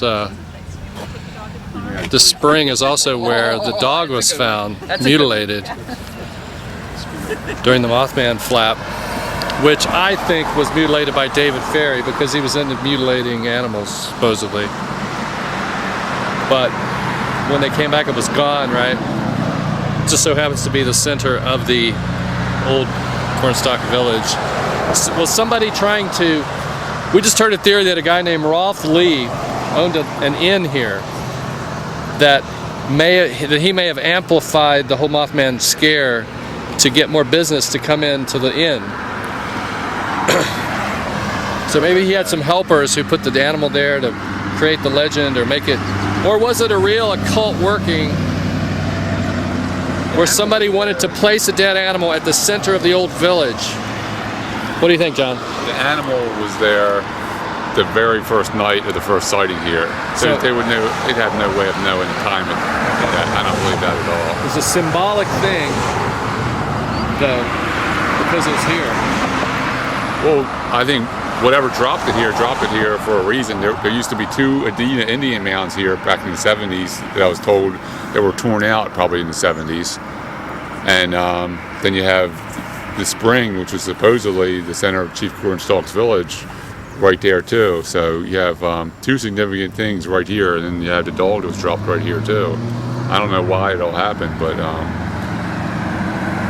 Let's consult our psychic, Connie Lytle. I'm sorry? Connie? But What's your psychic vibe about this place? I want to live here. Yeah? Do you have a feeling about the dog that was left here? The significance of that? No.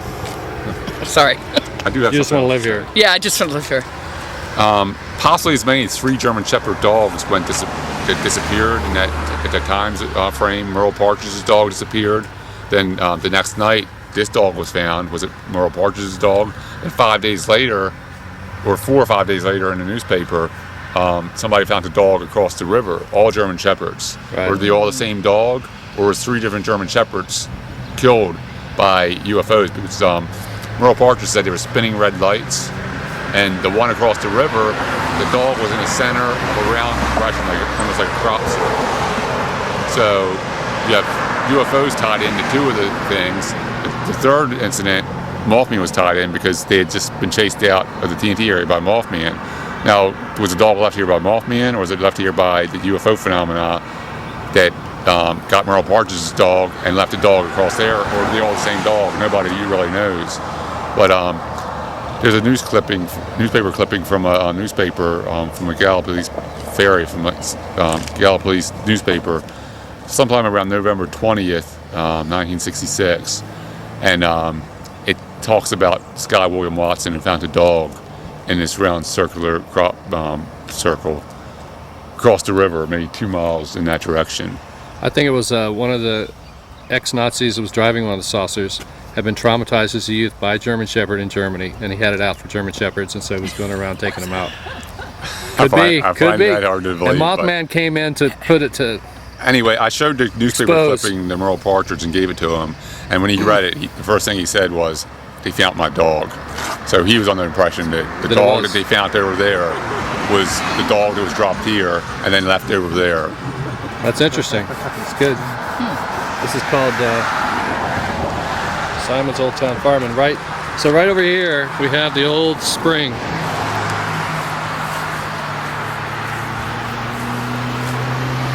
And off in the distance there, not too far away, the power plant.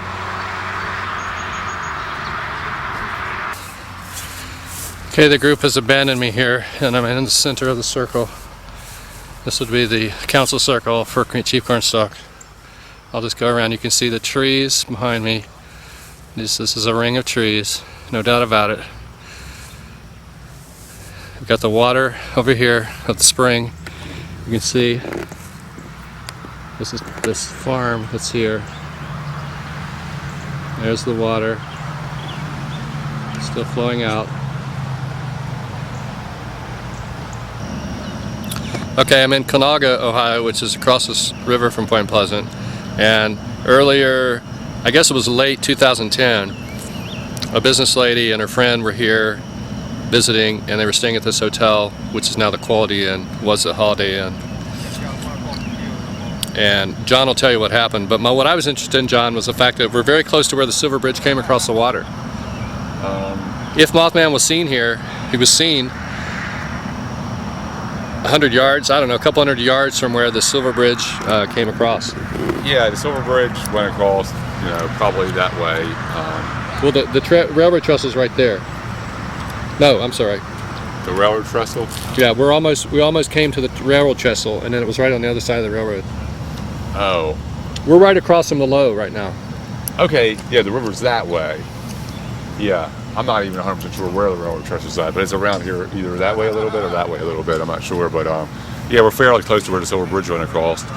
Sometime in 2010, this report was posted on the internet that 2 women on a business trip of some sort went to Walmart, and while they were at Walmart, one or both of them, I can't remember, I read the article last night, but it was on my phone, which isn't that good for the internet, and they saw some sort of winged creature fly over Walmart, and they weren't sure if they were seeing things or if it was really what they saw, and they may have thought maybe it wasn't as big as they thought it was, but it kind of shook them up a little bit. So then they came back to, they went to a hotel before they went on Columbus, Ohio. I think it's where they were going, and they didn't specify the hotel in the article, but we drove around all the hotels in this area, and this is the only one that fits the description.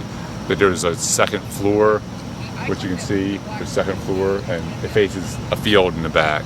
So one of the women was in her room and looks out the window and sees a ringed creature in the field, and it freaked her out really bad, and she ran to her friend's room and said, "It's here.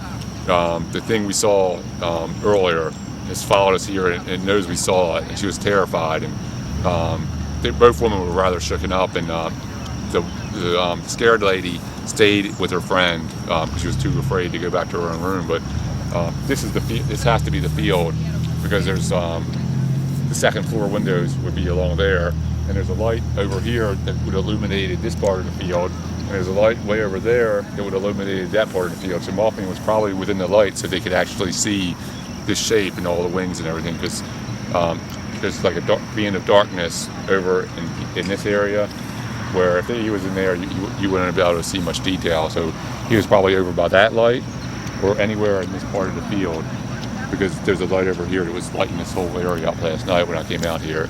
It's almost like he had a runway right here. Look, this sidewalk. Yeah.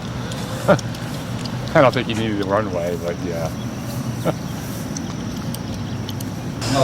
So we have ascertained that the sighting at the Quality Inn was at right where the Silver Bridge came across the river, and that road behind it that was on the edge of the field was where the Silver Bridge Road was.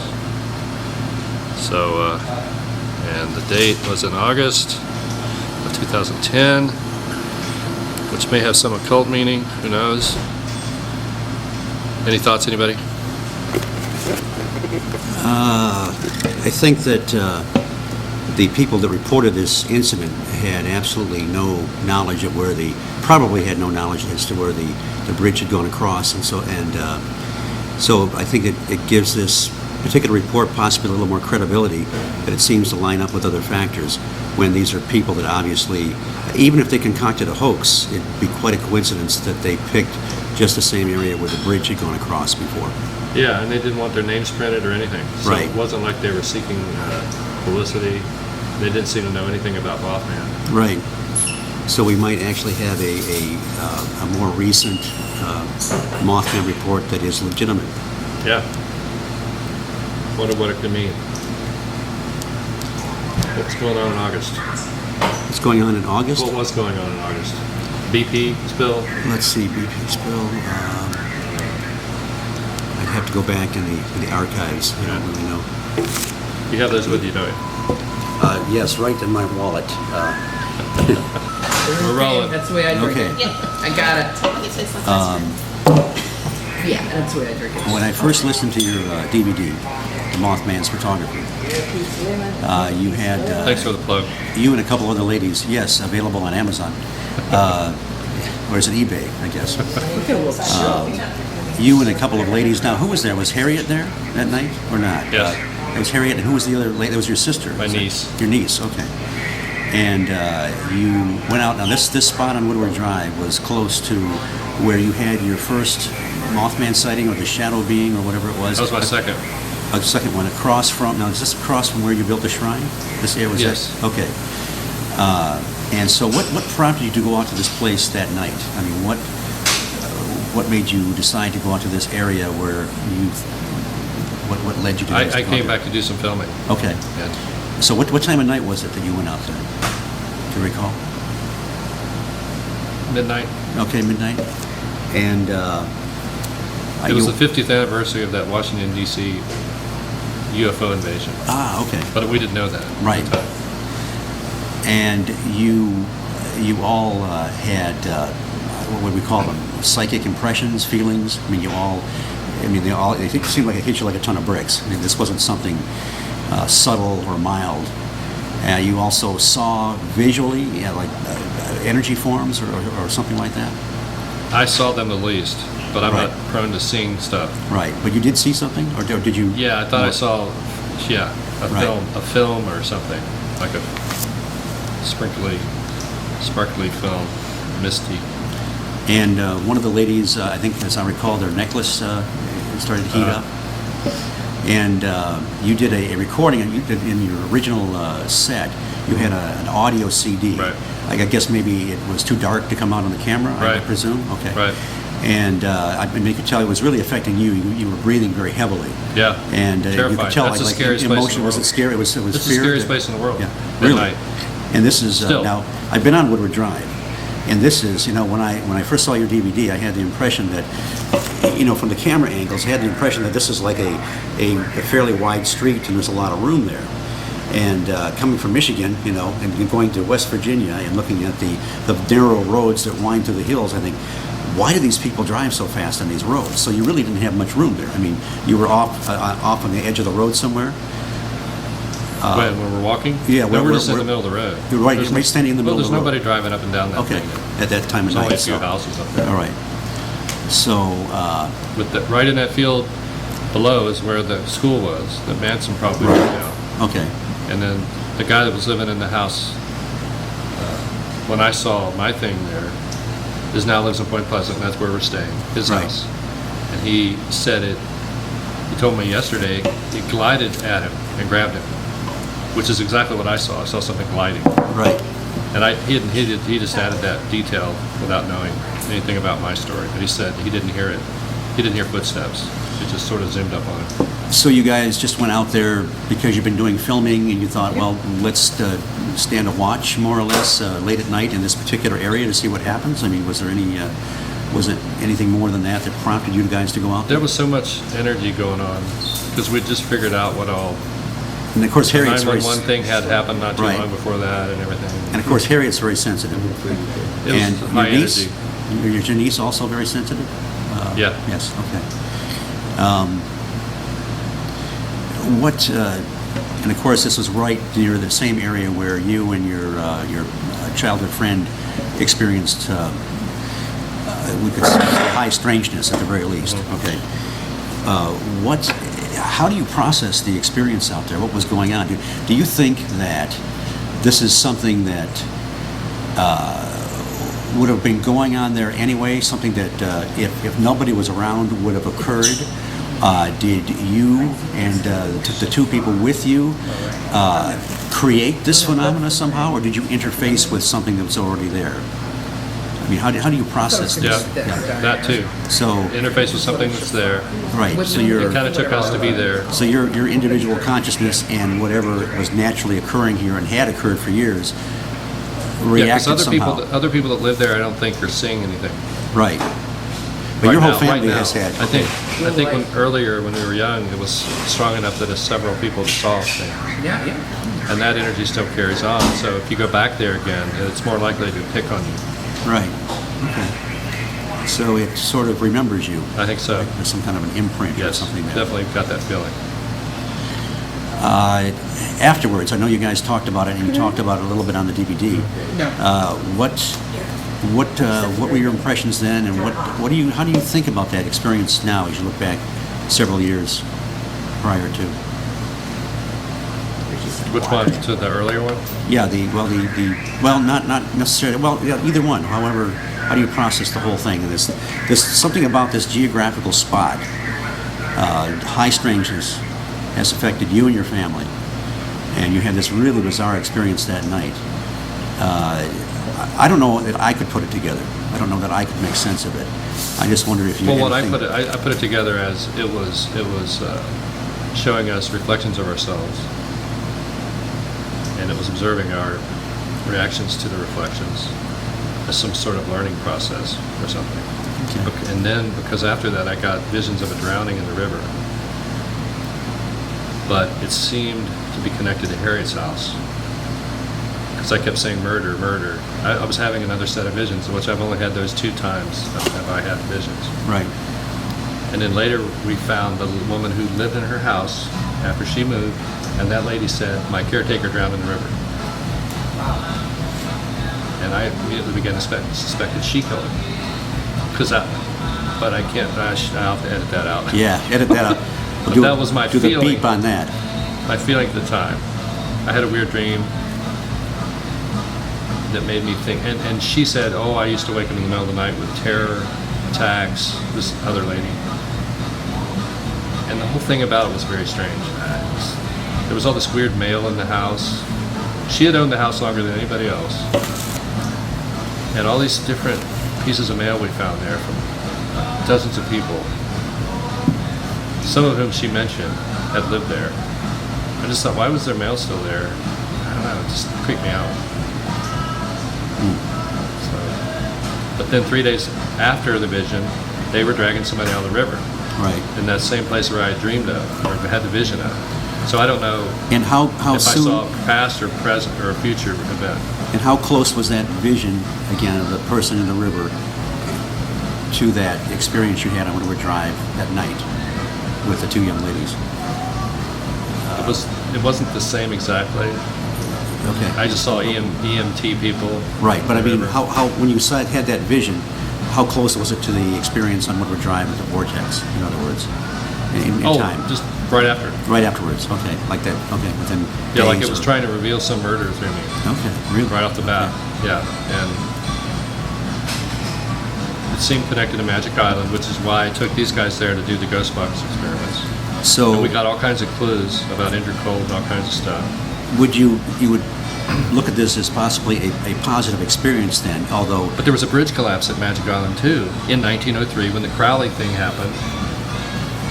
On right, December 15th, the same day the Silver Bridge, right. and a girl or two died. There were Yeah. some kids that died, and so I may have had a vision of that and not known it.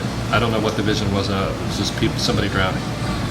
But you view this as a But it was connected to Harriet's house, so I think it was a caretaker more Okay. than anything. So was this a positive experience then? No. Even it was not. That was not. Even though it was revealing, It was terrifying. it was terrifying. Okay. Yeah. It's hard for me to relate to that because I just don't. I don't get Well, those 3 kind of days later, I mean, experiences. it was really weird. I didn't know what to do. I just kept on going. Right. I just kept on filming. That's really That was all I bizarre. could do.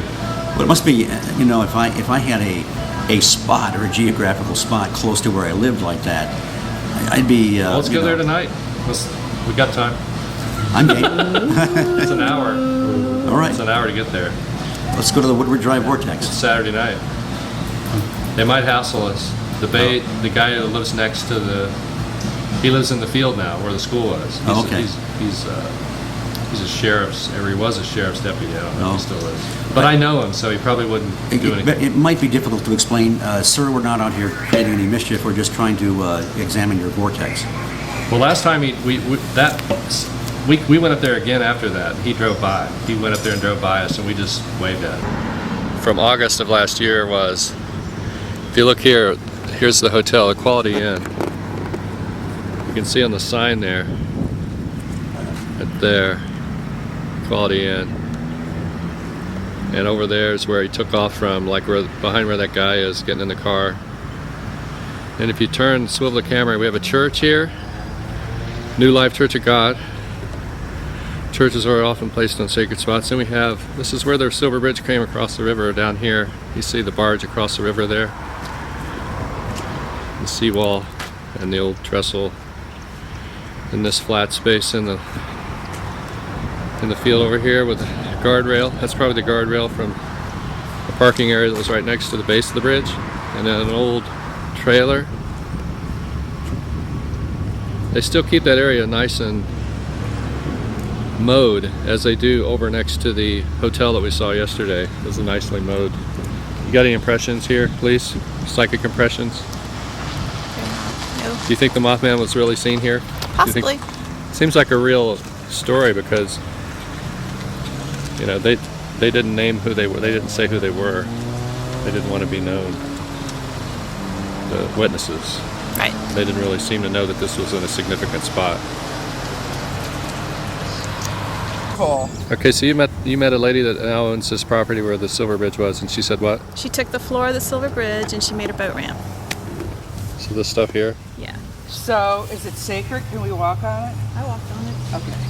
Okay. I'm like, you know, people died on this bridge. Well, this was the part that didn't go down? It must have been hanging Well, no, there. they dragged all the stuff out, and they probably put it in this field here, all through here, to reconstruct what happened. Got it. Got it. So okay. They would have brought all this up. Not all of it went in, or did it? No. Okay. Like the two ends probably were just hanging. There was a ramp over this field Okay. going up to the bridge itself. All right. All right. And that water looks nice. Like I could just jump right in. I'm not going to. Oh, I love the water. I don't care if it's river water. I don't mind. It's just I worry about currents in a river like that. It's a huge. Okay, we're talking to a member of the Rake family who owns this land here where the Silver Bridge sank. We're just finding all kinds of debris from the bridge still here. Here's a pipe. It's growing out of a tree. I guess this tree grew around one of the pipes. It could be a muffler pipe from one. It's probably a muffler pipe from one of the cars that fell into the river. And here it is. As you can see, it's growing out of the. There's the end of the pipe, and you can see that it's growing out of this tree right there.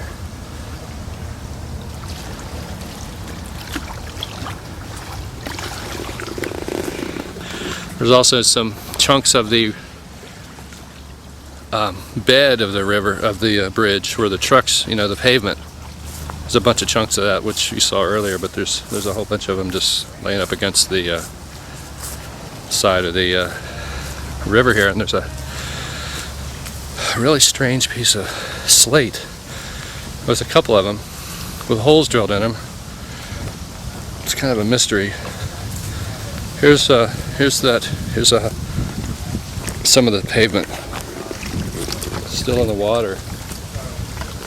According to Miss Rake, they didn't do a very good job of cleaning up the bridge debris. So if you look up, you can see where we're at. There's the Low Hotel right there.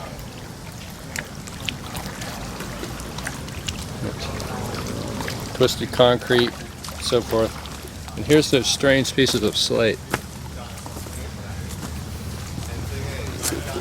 Now, I don't know if this is part of from the bridge or not, but there's these nicely drilled holes in it.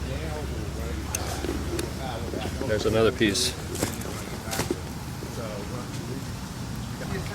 Here's a hubcap from one of the cars that went down in the river, or a wheel. Here's a piece of rock that shows evidence of maybe heat or an explosion occurring.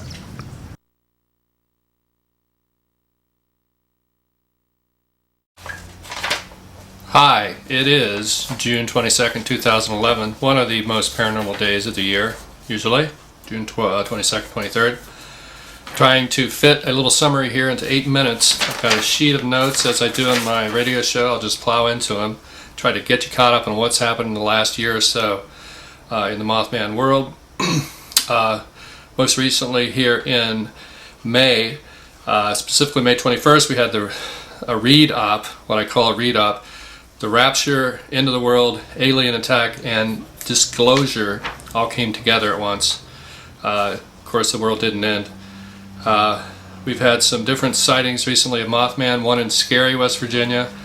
That's the most recent, just within the last month. A Ravenswood sighting a couple of years ago. Parkersburg sighting in 2009. I spoke to the witness. A Mayfair Mound sighting, which is south of Point Pleasant along the river. We heard about a 1961 South Charleston sighting. I spoke to the guy who saw Mothman. He's passing papers right over the Union Carbide plant, the Blaine Island plant. He also had a UFO sighting in Mount Vernon, Ohio, when he was a kid. So we went up there to check it out, Harriet and I, and we were doing a radio show while we were there, and it's shown in on my XX I had written on it in my notes. So then I started thinking more about the X. I found out that there was an XX British spy group and a 2X American spy group that were working together in counterintelligence, trying to turn Germans, Nazis, around and become double agents. And the Keel had said that the XX license plate had shown up on MIB vehicles in the 60s, which started making me think, these guys were British intelligence, or they were Americans working with British intelligence. So we had a bunch of XX kinds of symbols and stories coming out, one of which I happened to stay at a resort where some XX spies had worked or hung out. That was Ian Fleming, Noel Coward, and at this resort you had different people like the Kennedys, Churchills, the royal family had all stayed there. And while I was there, Ivana Trump was there, and it just so happened that somebody who made the Mothman, Eyes of the Mothman documentary, Justin Massler, the cameraman, thought he was possessed by Mothman, and he blamed his stalking of Ivanka Trump, the daughter of Ivana, on Mothman. And that studio contacted me that week while I was at that thing, staying in a place where Zeckendorf, the builder of the World Trade Center, had once stayed. Red Line was a studio. Then I heard from a Mothman witness who had a weird dream about Red Star. And I started thinking, well, is that the same thing, or is that a warning about Red Line? But it was really a warning about the Fukushima plant. She had a dream. This is a Michigan witness who had a dream about the Red Star. It turned out Red Star was a fake labor group started by Westinghouse to help crush their unions. And so Westinghouse was involved in the building of those Fukushima reactors that went up in March of this year, which pretty much dominated March's news. Then it dropped out completely in April and turned toward the Libya invasion, which happened, a delayed happening. Usually on April 19th you have a bunch of stuff happening because it's Hitler's birthday, but because it was a postal holiday on Friday, they stretched it out 3 days. So I predicted that it would take 3 days longer for ops to happen in relation to April 19th, which is what happened on the 21st. That weekend you had John Paul being beatified, the royal wedding, Prince William, and Osama bin Laden being captured supposedly on Hitler's birthday, the 1st of May? No. Well, that's Beltane. So the killing of the king occurred on Beltane, the king of terrorism, Osama bin Laden. We have had Alaska Mothman sightings recently, which makes you think of HARP. In fact, I think the interesting one is happened right across the river from Point Pleasant in Kanauga in August of last year, 2010, right where the Silver Bridge came down on the Ohio side. And this witness didn't want to be named and didn't seem to notice that it had anything to do with Mothman. She was from Columbus, and that was over a Walmart, but then it moved to where the Silver Bridge had landed, or used to be. So that brought in a Columbus angle too, but it made me think maybe that was related to the BP oil spill. There is an oil and gas museum in Parkersburg where Indrid Cold and all that stuff was going on, and so was this sighting of Mothman in Kanauga or across the river at the Silver Bridge, was that related to the BP oil spill? We don't know. But then we had a couple of other recent Columbus sightings where people were experiencing Mothman in their homes and things. And I talked to a witness who actually worked at a Walmart in Columbus, but was unrelated, who had seen Mothman flying in front of her car with some other people. What does Walmart mean to this? I'm not sure. But we had the Egypt riots, which is this whole invasion of the Middle East with drones. That's the big story, and that actually kicked in 3 days after April 19th. That seems to be what was going on in the TNT area, that they were building early drones, saucers, and now they're being deployed, and they had to pick an occult time to sort of really kick that in. And it's all sort of against the Geneva Conventions, and no one really knows, it's a gray area as far as law goes. What else? There were 4 horsemen supposedly photographed at the Egypt riots, which may have been a precursor in a way of the 4 reactors in Fukushima that blew up. Mothman was seen over Fukushima in February, just prior. We had the 111th Army Group. The 111 thing came up a lot, the 1111 phenomenon came up a lot. The guy who used to live in Tommy Burnham's house, Steve, sees 111 all the time, or 1111. He told me that he had been touched by Mothman at the same spot in the road that I had been touched or seen him. And Steve was at my sister's house when she took the picture of me with the thing in the window. So it seems like Steve was followed home by the Mothman because it was touched him and showed up at my place. And that same time, so that was, the timing was the same, and there was another witness, a guy, his name's Chick, a guy from high school who saw Mothman in that same summer on Edgewood, which is close to my house, and it's an area that I've dreamed of, and Harriet has dreamed of a lot for no reason. And he actually reported this to the police. Another Woodward Drive witness came forward, Karen Bowen, to say that she saw Mothman with my sister on Woodward Drive. And that was been 69, I think. So everybody involved with that picture is a Mothman witness. Fred Krisman was identified as having been at the watching Woody Derenberger. So, and Krisman had connection to Maury Island in the JFK case, and also was reported to Offutt Air Force Base, which is a big CIA base, which is where Bush and the rest of the guys, Buffett, went on 9/11.